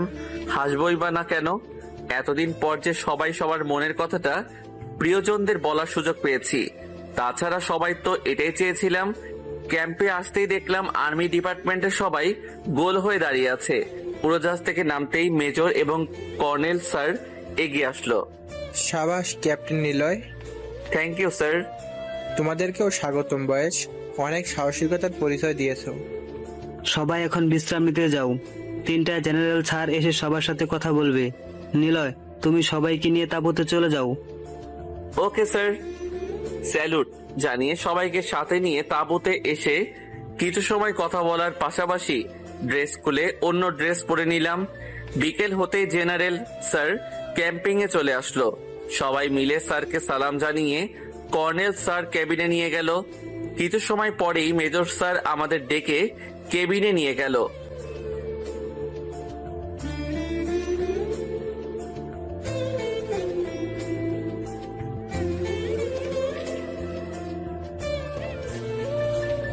স্যার, এটা আমাদের শুধুমাত্র দায়িত্ব ছিল। তোমাদের আগে অনেক সেনা গিয়েছে, ওদের সাথে লড়াই করেছে, কিন্তু কেউ সফল হয়নি। Well done. জেনারেল স্যার কিছু সময় কথা বলার পর বললাম, স্যার একটা লোক ছিল যে কিনা একজন আর্মি থেকে কোনো অংশে কম না। সে আমাদের সাথে ওর বিরুদ্ধে যুদ্ধ করেছে এবং সেখানে শহীদ হয়েছে। তবে তার একটা ভাতিজা আছে। তার ভরণ পোষণ যদি আর্মি থেকে নেওয়া হতো অনেক খুশি হতাম। মঞ্জুর। আর কিছু? আমাদের টিম আরো শক্তিশালী করতে চাই। পাশে থেকে সবসময় সাপোর্ট করব, আর আগামীকাল তোমাদের আনুষ্ঠানিকভাবে অভিনন্দন জানানো হবে। স্যার, আমাকে আজকেই বাসায় যেতে হবে। কথাটা বলার পরপরই মেজর স্যার আমাকে টেনে আলাদা নিয়ে আসলো। অনেক বড় কিছু হতে চলেছে, আর তুমি বলছো আজকে বাসায় যেতে হবে? স্যার, আজ ওর বার্থডে। জীবনে প্রথমবার সারপ্রাইজ দিতে চাইছি। প্লিজ স্যার, কিছু একটা ম্যানেজ করেন। তুমি আমাকে জেনারেল স্যারের থেকে বকা শোনাবে? স্যার, আপনিও তো ম্যাডামকে ভালোবেসে বিয়ে করেছেন। এখন যদি আমি না চাই তাহলে ব্রেকআপ। থাক, আর বলতে হবে না, দেখি কিছু করা যায় কিনা। আমি বাইরে আছি স্যার। বাইরে এসে অনেকটা সময় অপেক্ষা করার পর মেজর স্যার বাইরে আসলো। স্যার, আমার কথাটা? পাশ হয়েছে, তবে 7 দিন পরে এসে নিজের পুরস্কার আনুষ্ঠানিকভাবে নিয়ে যাবে। ঠিক আছে স্যার। সন্ধ্যা হতে জেনারেল স্যার চলে যাওয়ার পর আমরা সবাই বেরিয়ে পড়লাম, সেটাও সবাই ড্রেস পরে। অনেকটা সময় যাওয়ার পর কিছু একটা মনে পড়ে ইফতির কাছে ফোন দিলাম। উল্লেখ্য, আমি ছাড়া সবাই সবার ফোন ক্যাম্পে রেখে গেছিল। ইফতির থেকে ফোন নিয়ে ভাইয়াকে কল দিলাম। কে বলছেন? আমি ভাইয়া। নিলয়? টেলিভিশনে দেখাচ্ছে তোরা মিশনে সাকসেস হয়েছিস। জান্নাত দেখেছে? আরে না, আমি তো দপ্তর থেকে এটা দেখার সাথে সাথে কল দিয়ে এলাকার সবার টেলিভিশনের লাইন বন্ধ করে দিয়েছি। অনেক বড় হেল্প করছিস। কোথায় তুই এখন? বাসায় আসছি। ভাইয়া, তুই জান্নাতের বাসায় আসতে পারবি এখন? কেন? জান্নাতকে সারপ্রাইজ দিব। জান্নাত এখানে আছে? তুই চলে যাওয়ার পর পাগলামি শুরু করে দেয়, তাই অরিতা এখানে রেখেই পড়াশোনা করাচ্ছে। ঠিক আছে, এখন রাখছি। সাবধানে আসিস। হ্যাঁ। কল কেটে দিয়ে ইফতিকে ফোন দিয়ে দিলাম। বাস স্টপে এসে আমাদের নামিয়ে দিয়ে গাড়ি আবার যেতে শুরু করলো, কারণ অন্যদের সবাইকে বাসায় পৌঁছে দিতে হবে। তুই চলে যা। তুই কোথায় যাবি? একটা কেক আর ফুল কিনে বাসায় যাব। এখন রাত 11টা বাজে। গলির ভিতরে পেয়ে যাব। ঠিক আছে, সাবধানে আসিস। আবরাবকে বিদায় দিয়ে গলির ভিতরকার একটা দোকান থেকে কেক আর কয়েক ধরনের গোলাপ ফুল নিয়ে হাঁটতে শুরু করলাম। বাস স্টপ থেকে বাসা 5 মিনিট সময় লাগে। বাসায় এসে কলিং বেল বাজাতেই ভাইয়া দরজা খুলে দিল। হয়তো আমার জন্যই বসে অপেক্ষার প্রহর গুনছিল। ড্রেস পরে আসিস, কেউ দেখে ফেলবে তো। এখন দেখলে সমস্যা নেই। হাতে কি?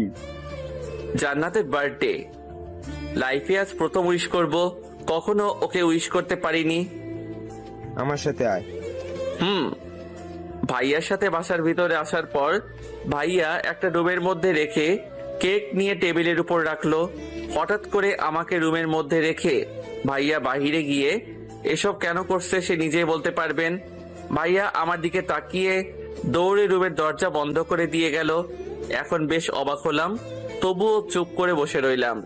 হঠাৎ মনে পড়লো রুমের একটা জায়গা ফাঁকা আছে, যদিও বাইরে থেকে বোঝা যায় না, তবে রুম থেকে খুব করে বোঝা যায় বাইরে কি হচ্ছে। ভাইয়া প্রথমে কেকটা সাজিয়ে রেখে আম্মু আব্বুকে ডেকে ডেকে বাইরে দাঁড় করালো। আম্মু আব্বু কিছু বলতে চাইলেও ভাইয়া চুপ করতে বলাতে চুপ করে গেল।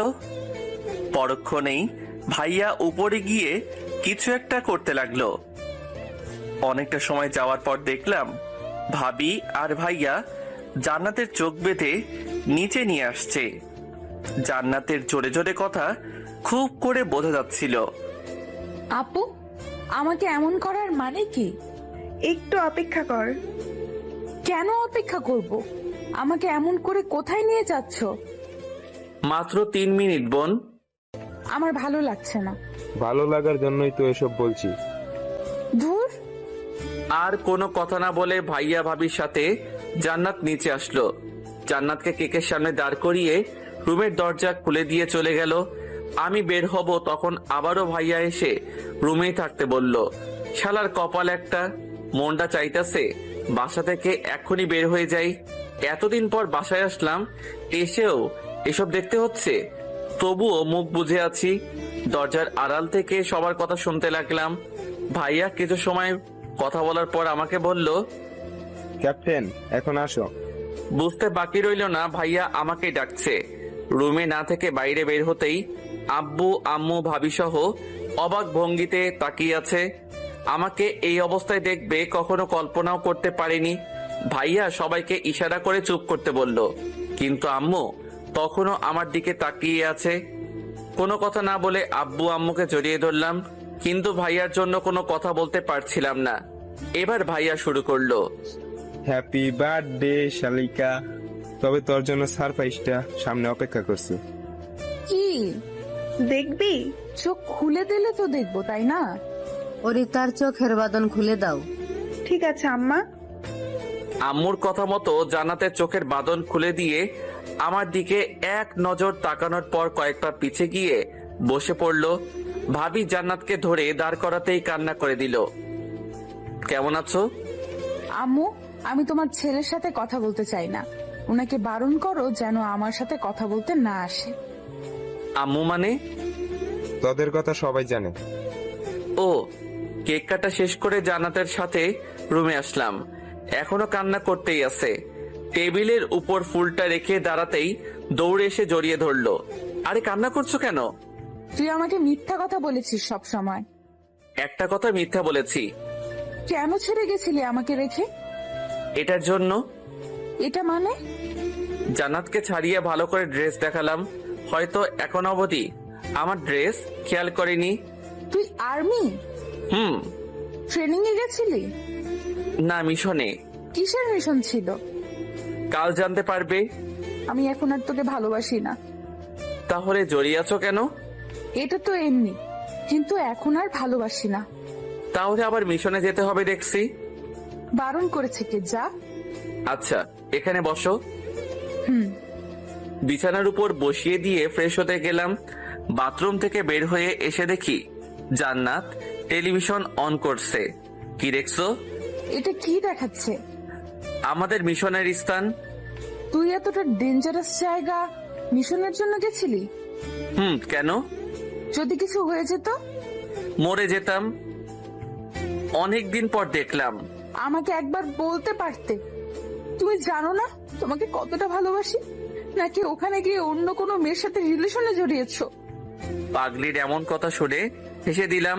হাসছো কেন? মিশনে মেয়ে নেই, আর আমাদের টিম সিক্রেট ছিল। ও, অনেক ক্ষুধা লাগছে। একটু দাঁড়াও, আমি এক্ষুনি খাবার নিয়ে আসছি।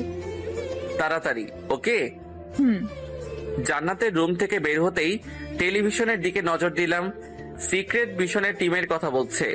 জেনারেল স্যার সব মিডিয়ার কাছে আমাদের কথা বলছে। প্রতিটা চ্যানেলে আমাদের সাকসেসফুল মিশনের কথা বলা হচ্ছে। নিজের মধ্যেও ভালো লাগছে মিশনে সাকসেস হয়ে, তবে কিছুটা খারাপ লাগছে। মিশনে অনেকগুলো প্রাণ গেছে, অনেক সাহায্য করেছে আমাদের, কিন্তু দুর্ভাগ্য তারা যুদ্ধে শহীদ হয়েছে। রুমের মধ্যে এসব ভাবতে ভাবতে জান্নাত এসে টেলিভিশন বন্ধ করে দিল। কি হলো? এখন খাবার খাও। তুমি খাইয়ে দাও, আমি টেলিভিশন দেখছি। নিচের হাত নেই? হাতের মালকিন তো আমার সামনে। পুরাতন ডায়লগ। দাও। হা করো। এখন আমাদের বিয়ে হবে। বিয়ে মানে? আমাদের বিয়ে হবে না? জান্নাতকে খাবার প্লেট পাশে রাখতে বলে জিজ্ঞেস করলাম, আমাদের বিয়ে কেন হবে? কেন, তুমি আমাকে বিয়ে করবে না? বিয়ে করব, কিন্তু দেরি হবে। দেরি না, 2 মাস পরেই আমাদের বিয়ে হবে। পাগল হয়ে গেছো? যা হওয়ার হয়েছি, বিয়ে হবে এটাই ফাইনাল। পারবো না বিয়ে করতে। সেটা তো সময় বলে দিবে। কুত্তা, তোর জন্য এত সময় অপেক্ষা করে আছি, কবে আসবি? আর তুই এখন বলছিস বিয়ে করার দেরি আছে? দেরি আছে। কিছু না বলে প্লেট রেখে উঠে চলে যেতে লাগলো। কোথায় যাচ্ছ? জাহান্নামে। রাগ করছো? তাতে কার কি আসে যায়? যাই তো, আমার যে অনেক কষ্ট লাগে পাগলিটার জন্য। তোর আজাইরা কথা বাদ দিয়ে খাবার খেয়ে ঘুমিয়ে যা। তুমি খাইয়ে দিবে না? না। কেন? আমার ইচ্ছা। Good night. আর কোনো কথা না বাড়িয়ে রুম থেকে চলে গেল। অনেক ক্ষুধা লাগছিল, তাই নিজ হাতেই খাবার খেতে হলো। লক্ষ্য করলাম হাতের অনেক জায়গা ক্ষত হয়ে কেটে গেছে, আবার কোথাও কোথাও আঙুলের ছ্যাক লেগেছে। খাবার শেষ করে ড্রেস চেঞ্জ করে নিয়ে জান্নাতের রুমের কাছে আসলাম। দরজার বাইরে থেকে ডাকতেই জান্নাত দরজা খুলে দিয়ে আবার বিছানায় শুয়ে পড়লো। দরজা বন্ধ করে জান্নাতের পাশে শুয়ে বলতে লাগলাম, এতই যদি রাগ থাকতো তাহলে দরজা খুলে দেওয়ার কি দরকার ছিল? তোকে কিন্তু এখন সত্যিই মারবো আমি। মারার সাহস আছে? কুত্তা, বের হ তুই। রাগ হচ্ছে কিন্তু। তুই বের হ। কোথায় যাব? রুমের বাইরে। সত্যি যাব? হ্যাঁ, যা। ওকে, যাচ্ছি। জান্নাতকে রেখে উঠতে যাব, তখনই কান্না করে টি শার্ট টেনে ধরলো। পেছনে ঘুরে তাকালাম। কি হলো? কেউ আমাকে ভালোবাসে না, সবাই আমাকে রেখে দূরে চলে যায়। তুমি নিজেই তো বললে এখান থেকে চলে যেতে। তাই বলে যেতে হবে? হবে। যখন সবাইকে রেখে একদিন আমি নিজেই চলে যাব, তখন বুঝবে। সব সময় আজে বাজে কথা বলতে খুব ভালো লাগে। আচ্ছা, আমি সরি। দেখো, আমি কান ধরছি। চুপ করে থাকাতে দাঁড়িয়ে কান ধরে উঠবস করতে শুরু করতেই চোখের জল মুছে ছাদে উঠে গলাটা শক্ত করে জড়িয়ে ধরলো। ইচ্ছে করে ফ্লোরে শুয়ে পড়লাম। আমার উপর জান্নাত। শরীরে একটু শক্তি নেই, আমাকে ধরে রাখতে পারে না। একদম শক্তি নেই। এখন কি এইভাবে ফ্লোরে শুয়ে থাকবো? তুমি উঠতে দিলে তো উঠবো, তাই না?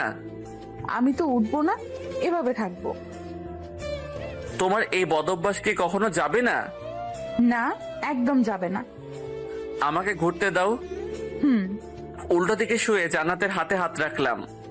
শুকিয়ে গেছো একদম। সুইসাইড করতে গেছিলাম। কেন? কেন মানে? তুই জানিস না কেন সুইসাইড করতে গেছিলাম? না বললে জানবো কি করে? তোর জানা লাগবে না। রাগ করো কেন? আমার ইচ্ছা। শুনো। কি? অনেকদিন এটা সাথ দেওয়া হয়নি, আজ কি পাবো? তখনই করতে চেয়েছিলাম, কিন্তু আম্মু আব্বুর জন্য করতে পারিনি, তাই বলে এখন দিব সেটা ভেবো না।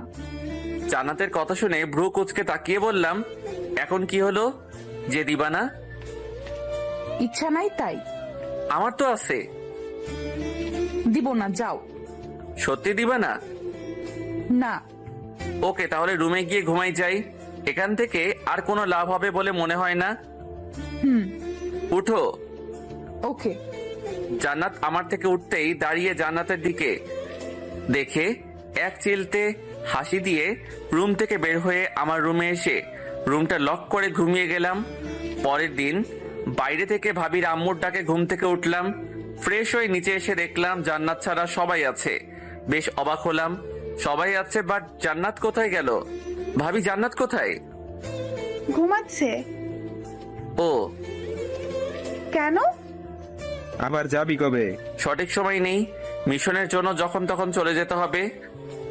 ও তুই আর্মি কিভাবে হলি? আজ আর বলতে বাধা নেই, সবাইকে শুরু থেকে বলতে লাগলাম। সব খুলে বললাম। জান্নাতের পাগলামোর জন্যই তাহলে এটা হয়েছে? এখন তাহলে জান্নাতকে বিয়ে করে নে, তাইলেই হয়। আম্মু, আমি জান্নাতকে বিয়ে করতে চাই না। কেন? না মানে করব, বাট একটু সময় নেওয়ার পর। কত সময় পর? যতদিন না তোদের বাচ্চা হয় ততদিন। মায়ের খাবি? আমাদের বাচ্চা নেওয়া দেরি আছে। আমার বিয়ে করাও অনেক দেরি আছে। বাচ্চা হলে তুই বিয়ে করবি তো? আগে হোক তারপর। আগে বল। হ্যাঁ, বাচ্চা হলে করব। বৌমা, বাচ্চা নিয়ে নাও। বুঝতে পারছিলাম ভাবির মতের বিরুদ্ধে আব্বু কথাটা বলল। ভাবিকে দেখে ঠিক বোঝা গেলেও চেহারা দেখে ঠিকই বোঝা যাচ্ছিল সে এখনই বাচ্চা নিতে রাজি না। কিন্তু বিয়ের পর বাচ্চা নিতে কেন এত সমস্যা হবে? ভালোবেসে বিয়ে করেছে, আর সংসারকে আরো জোরালো করতে হলে সন্তান অনেক বেশি জরুরি। ভাইয়ার দিকে তাকাতেও বুঝলাম সে নিজেও নারাজ। সবাইকে এমন দেখতে ভালো লাগছিল না, তাই বললাম তোমাদের বাচ্চা নেওয়ার আগেই আমরা বিয়ে করব। নাস্তা শেষ করে জান্নাতের রুমে এসে সোফার উপর বসে ফোনে গেম খেলতে শুরু করলাম। অনেকটা সময় যাওয়ার পর জান্নাত ঘুম থেকে উঠে আমাকে দেখতে পেয়ে বলল, লুচু তুই এখানে? তোর বাপের বাসা এটা যে থাকতে পারবো না? তুই আমার রুমে কেন আসছিস? বাসার সব রুম আমার। ওকে, তাহলে আমি আজকেই তোর বাসা ছেড়ে চলে যাব। দেখ, আমার রাগ তুলবি না। তুললে কি করবি? এমন কিছু করব যা তুই স্বপ্নেও ভাবতে পারবি না। আমার কথা শুনে জান্নাত হো হো করে হেসে দিল। তোর কিছুই করার সাহস নাই, রুম থেকে বের হ। তোর ল্যাপটপের পাসওয়ার্ড কি সেটা আগে বল। নিলয় কুত্তা ইংরেজিতে। মজা করছি না, সত্যি। আমিও না। ধুর। আর কোনো কথা না বাড়িয়ে জান্নাত চলে যাবে, তখন বলে গেল পাসওয়ার্ড। নিলয় জান্নাত বসে না থেকে ল্যাপটপ অন করে ওয়েবসাইটে গিয়ে আমার নিজ ইমেইল অ্যাকাউন্ট লগ ইন করে সিক্রেট আমি ডিপার্টমেন্টে গিয়ে নিউজ দেখতে লাগলাম। অনেকটা সময় যাওয়ার পর জান্নাত রুমে এসে সোজা কোলের উপর বসে জড়িয়ে ধরলো। পাগড়িটাকে এক হাত দিয়ে জড়িয়ে নিয়ে অন্য হাত দিয়ে কাজ করতে লাগলাম। প্রায় 15 মিনিট নিউজ দেখার পর ওয়েবসাইট থেকে বের হয়ে রিমুভ করে দিলাম। হয়ে গেছে। আদর করো। কাল রাতে করতে চেয়েছিলাম, বাট তুমি করতে দাওনি, তাই আমিও আজ করব না। কি হলো? কিছু না। নাস্তা করে আসো। না, করব না। কেন? ইচ্ছা নাই। কি করতে ইচ্ছা করছে? মরে যেতে। এবার অনেক রাগ হচ্ছিল, বারবার একই কথা শুনতে একদম ভালো লাগছিল না। চলো। কোথায়? তোর মরতে ইচ্ছা করছে তাই তোকে মেরে ফেলতে। কিন্তু আমার তো অনেক ভয় করে। ভয় করবে না, চল এখন। না, আমি যাব না। কেন? চল, খুব তো মরতে ইচ্ছা করছিল। কেউ আমাকে বোঝে না। তুই এখন অনেক বেশি ঢং করছিস। তুমি আমাকে তুই করে কেন বলছো? তুই এটা করে বলার মতো কথা বলছিস, তাই বলছি। আমার ক্ষুধা লাগছে। তোখা আমায় বলিস কেন? এনে দাও। যা ভাগ। আমার দিকে কিছু সময় তাকিয়ে থাকার পর মাথা নিচু করে চলে যেতে লাগলো। এমনটা কার ভালো লাগে? মাত্র বাসায় আসলাম, এসেই ওর আজে বাজে কথা শুরু হয়েছে। একটা সময় ভালো করে কথা বল, কিন্তু সেটা কেন করবে? কিছু বললেই হাত কাটবে, কান্না করবে, কিংবা বাসা থেকে চলে যাওয়ার কথা বলবে। মেজাজটা একদম খারাপ করে দিয়েছে। হঠাৎ জান্নাতের ফোনে কল আসতেই হাতে ফোন নিয়ে ফ্লোরে ছুঁড়ে মারলাম। শালার ফোন বাজার সময় পায় না। জান্নাতের রুম থেকে বের হয়ে আমার রুমে চলে আসার পর ঘুমিয়ে গেলাম। শরীরটা অনেক ক্লান্ত, তাই ঘুমানো দরকার। বিকেলবেলা ভাবি থেকে জানতে পারলাম জান্নাত মন খারাপ করে ছাদে গেছে। প্রথমে যেতে না চাইলেও পরে রাগানোর জন্য গেলাম। দোলনার উপর বসে বসে চিপস খাচ্ছেন। মন খারাপ, তবুও যেন খাওয়া বাদ যাবে না। জান্নাতের পাশে বসতেই কিছুটা সরে গেল। দাও তো। চিপস খাওয়া শেষ করে ছাদ থেকে চলে যাবে, তখন হাত ধরলাম। কোথায় যাচ্ছ? নিচে। যেতে হবে না। কেন? আমরা এখনো প্রেম করব। No thanks. তোকে। উঠে কোমর ধরে কাছে টেনে নিলাম। কি হচ্ছে এসব? প্রেম। এটা ঠিক না। কোনটা? যেটা করছো। এখনো তো কিছুই করিনি, বাট এখন শুরু করব। কি করবে? জান্নাতের গাল দুটো ধরে দুজনের ঠোঁট এক করে নিলাম। কিছু সময় যেতেই জান্নাত আমার থেকে ছুটে গিয়ে বলল, আমাকে বিয়ে করবি না? তাহলে আমার সাথে এসব কেন? বিয়ে তো করব, কিন্তু সেটা কিছুদিন পরে। তাহলে এসবও কিছুদিন পরেই করবি। যদি এখন করি? তোর খবর আছে। কি করবে? চিৎকার করব কিন্তু। বারণ করছে কে? সত্যি বলছি। করো, চাইলে তোমার সাথে আমিও করব।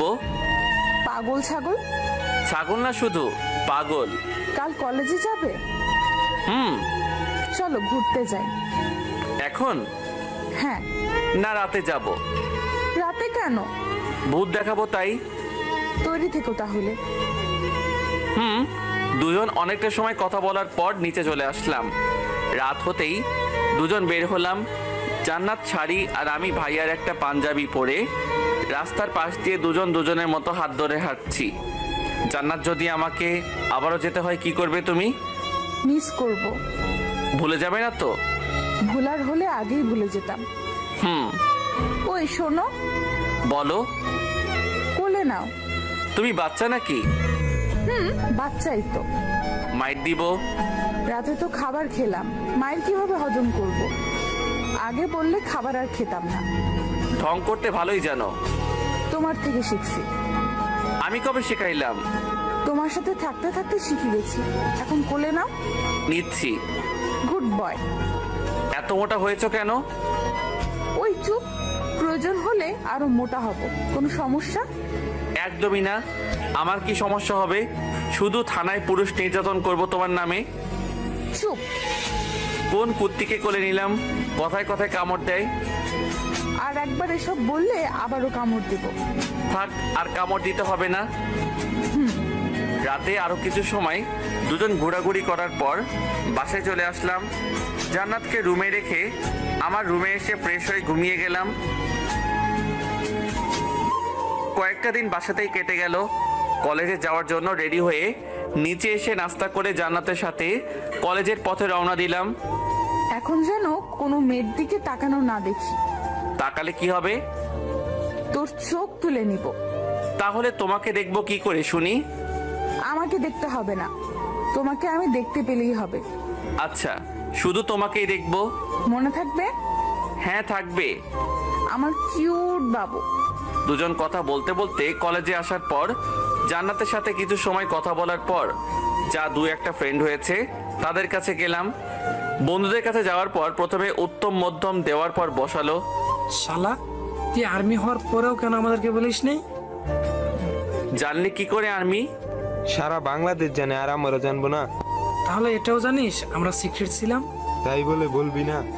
এখন তো জানিস। নিলয়, তোর সাথে আমার কিছু কথা আছে। হ্যাঁ, বল। কিছু সময় চুপ থাকার পর খুব শান্তভাবে বলতে লাগলো, আইরিনকে ছাড়া আমি কখনো হ্যাপি হতে পারবো না। বলিস নাই? অনেকবার বলতে চেয়েছি, কিন্তু আমার কথাই শুনে না।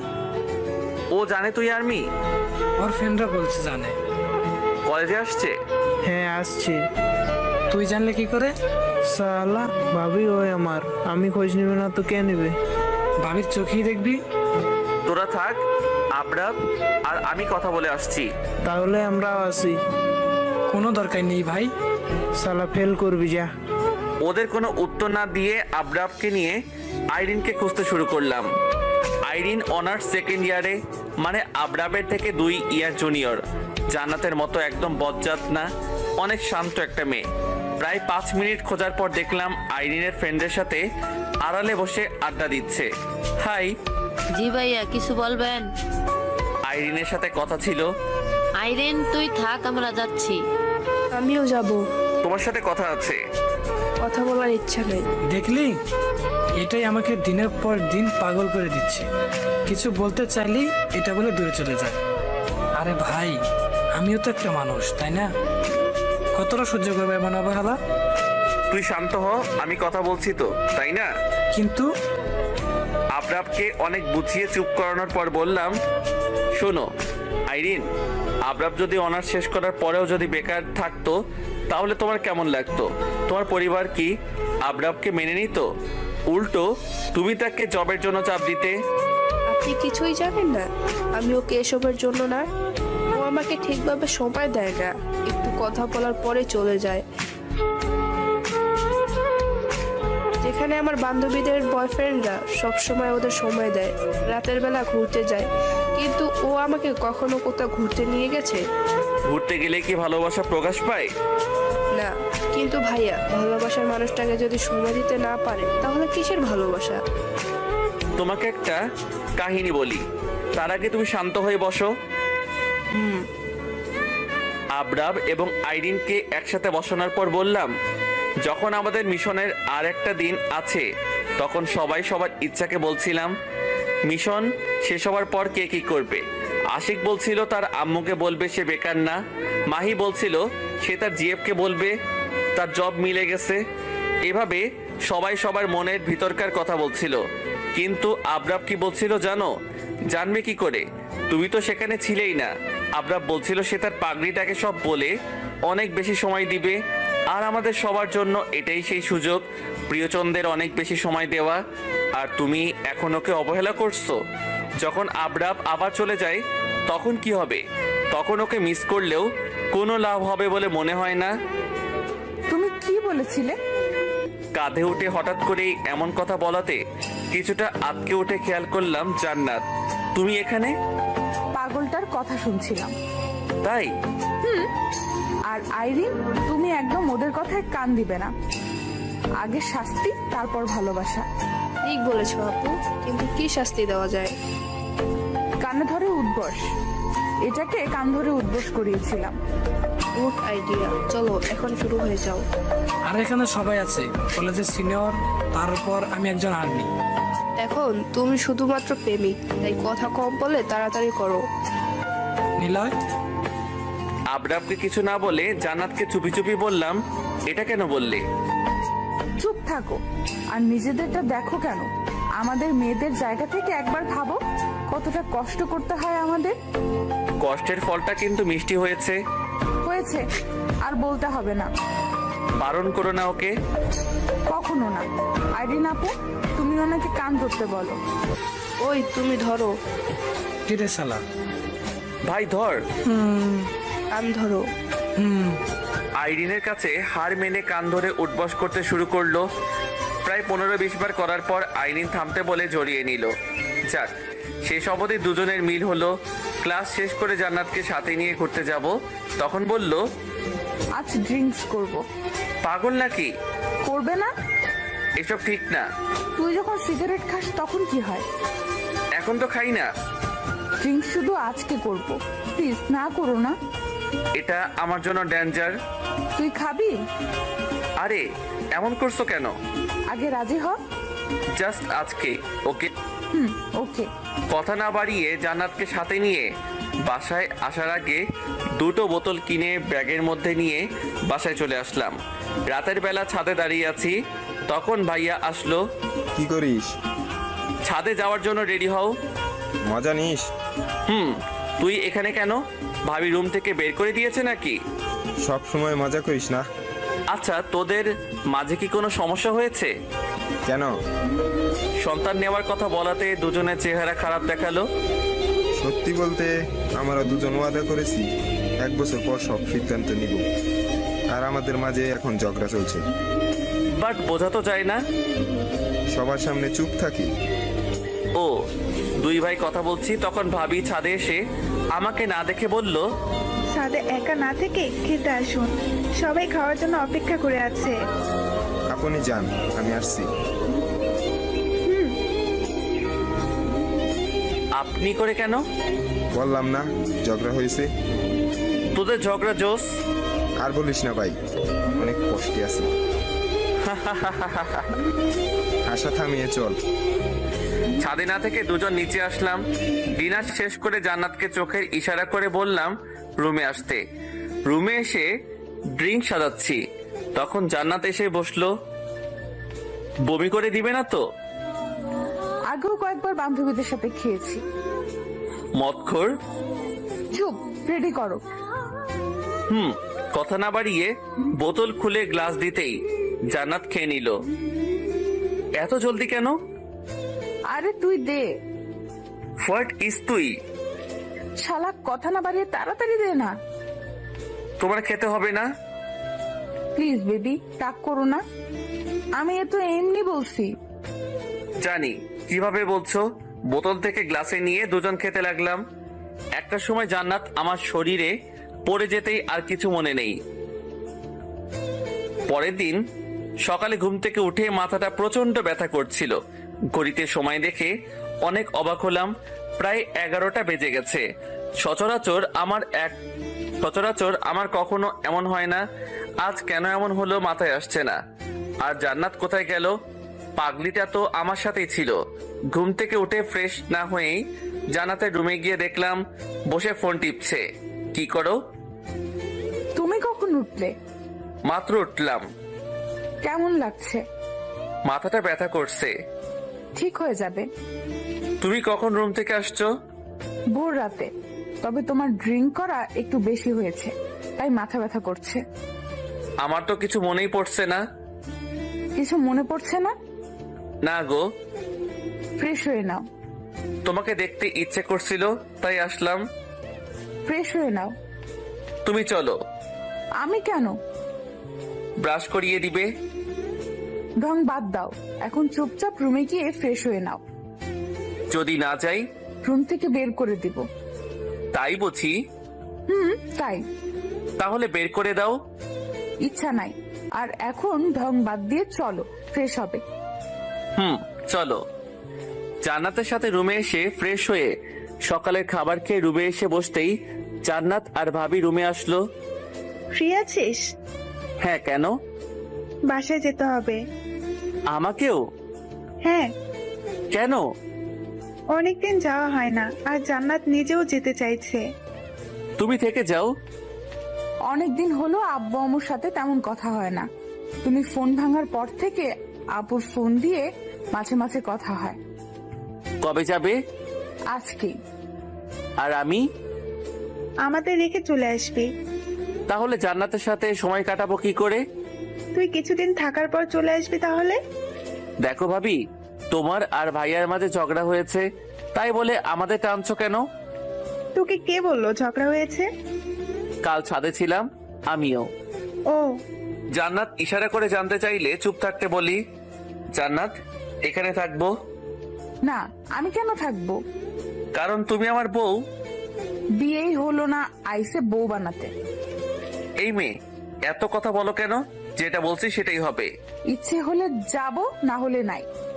আমি যাব। তাহলে রেডি হও। এখনই?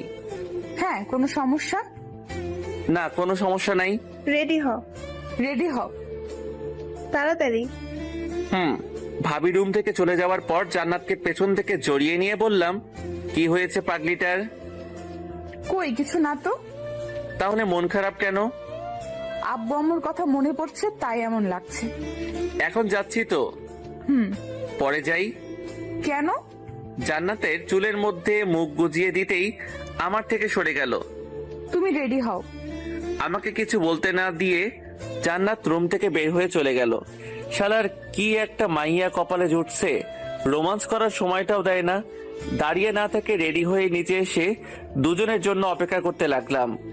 অনেকটা সময় পর দুজন নিচে আসতেই দুজনকে নিয়ে রওনা দিলাম। অনেকটা সময় পর ভাবিদের বাসায় পৌঁছালাম।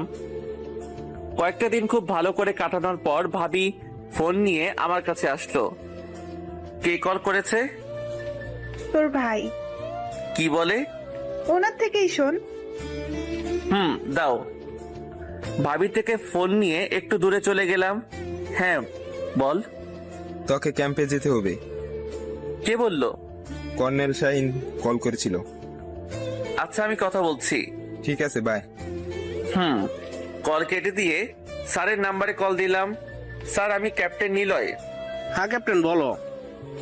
স্যার, এখন আমাকে ক্যাম্পে যাওয়ার জন্য কেন বলা হচ্ছে? নতুন কিছু আর্মি নিয়োগ করতে হবে, সেখানে তুমিও থেকে তাদের প্রশিক্ষণ দিবে।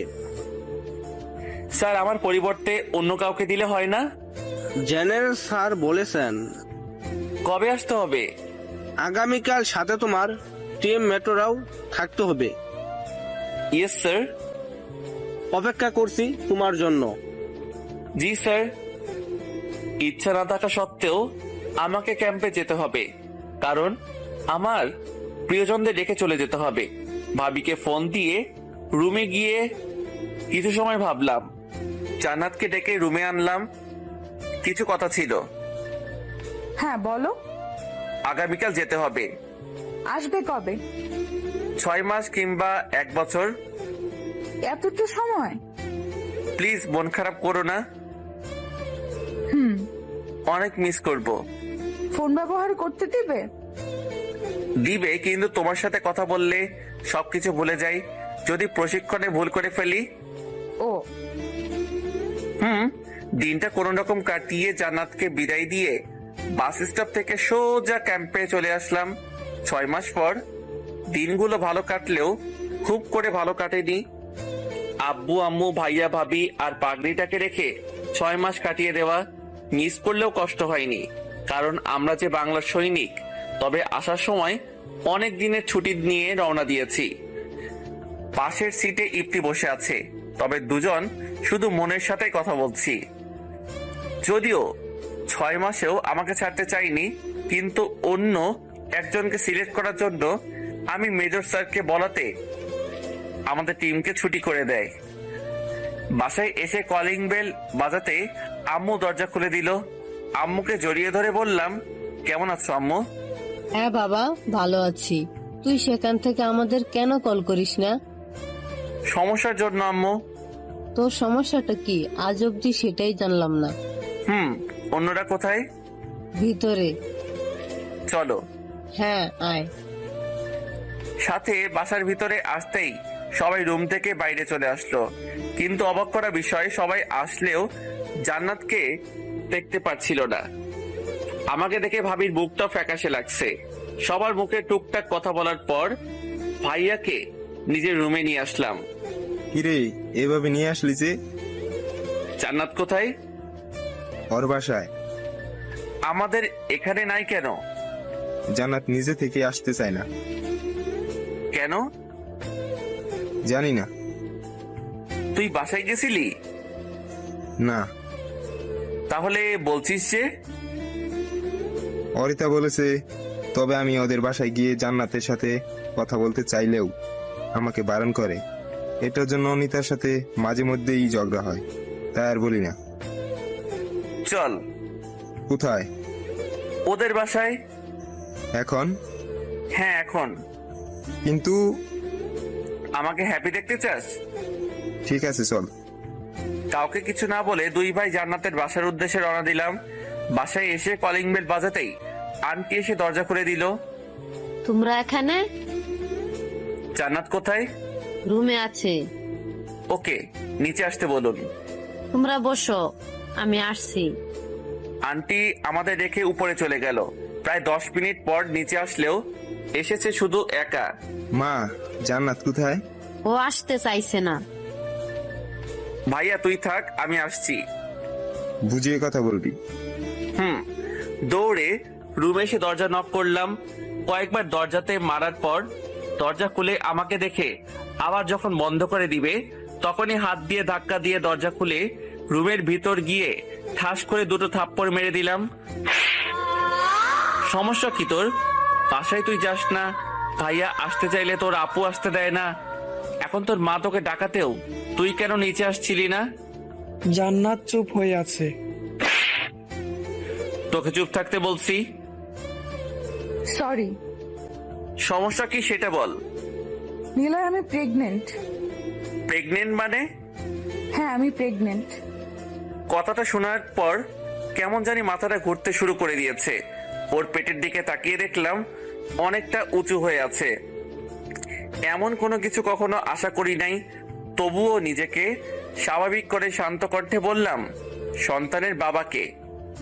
জান্নাত চুপ করে আছে। সন্তানের বাবাকে? সন্তানের বাবাকে? তুই নিজেই। ভাবি তুমি এখানে? তুই নিজেই এই সন্তানের বাবা। পাগল হয়ে গেছো? পাগল তো তুই ছিলি যেদিন তুই ড্রিঙ্কস করে অসচেতন ছিলি। মানে? আপু প্লিজ বলো না। আর একবার কথা বললে এখানেই তোকে মেরে ফেলবো। আর তুমি বলো। এবার ভাবি বলতে শুরু করলো। সেদিন তুই অনেক বেশি ড্রিঙ্কস করেছিলি। জান্নাত যখন তোর শরীরের উপর পড়ে যায় তখন তুই ওকে এমন ভাবে দেখছিলি যেটা স্বয়ং জান্নাত ছাড়া আর কেউ জানে না। ড্রিঙ্কস অবস্থায় তুই জান্নাতের সাথে তোর যৌন মিলন হয়, যার ফলস্বরূপ জান্নাতের গর্ভে তোর সন্তান বেড়ে উঠছে। তুমি এসব জানলে কি করে? জান্নাত চায় না এটার জন্য তোর কোনো সমস্যা হোক। আমার কি সমস্যা হবে? সেটা জান্নাত বলতে পারবে। ভাবিকে কিছু না বলে জান্নাতের দিকে তাকিয়ে বললাম, কি সমস্যা? কোনো সমস্যা না। বলবি নাকি মাইর খাবি? তুমি বলেছিলে তোমার সাথে কথা বললে তুমি প্রশিক্ষণে সব ভুলে যাও, তাই কাউকে জানাইনি। ভাবি তুমি বাইরে যাও। ঠিক আছে। আমার ইচ্ছা করছে তোকে এখন মাইর দিতে। সরি। আরে এটা আমাদের সন্তান। আমাকে বললে আমার থেকে আর কেউ এত খুশি হবে না। আর তুই আমার থেকে লুকাইছিস। সরি। কোনো সরি নাই, শাস্তি পেতে হবে। কি শাস্তি? পরশু আমাকে বিয়ে করতে হবে। আমি রাজি। রাজি? ওলে বাবুলে, থাপ্পড় অনেক জোরে লেগেছে বুঝি। মেরে এখন আদর করতে আসছে। আচ্ছা এখন আমি সর। জড়িয়ে ধরো। আসো। জান্নাতকে বাহুডোরে নিয়ে বললাম, অনেক ভয় পেয়ে গেছিলাম। ও রাগ হচ্ছিল অনেক। তাই? আই লাভ ইউ পাগল। আই লাভ ইউ টু বেআইন। আমাদের সম্পর্ক কি বলো তো? বর বউ। আরে না, প্রথমে ব্রেকআপ তারপর বেয়ান। এক্স যখন বেআইন।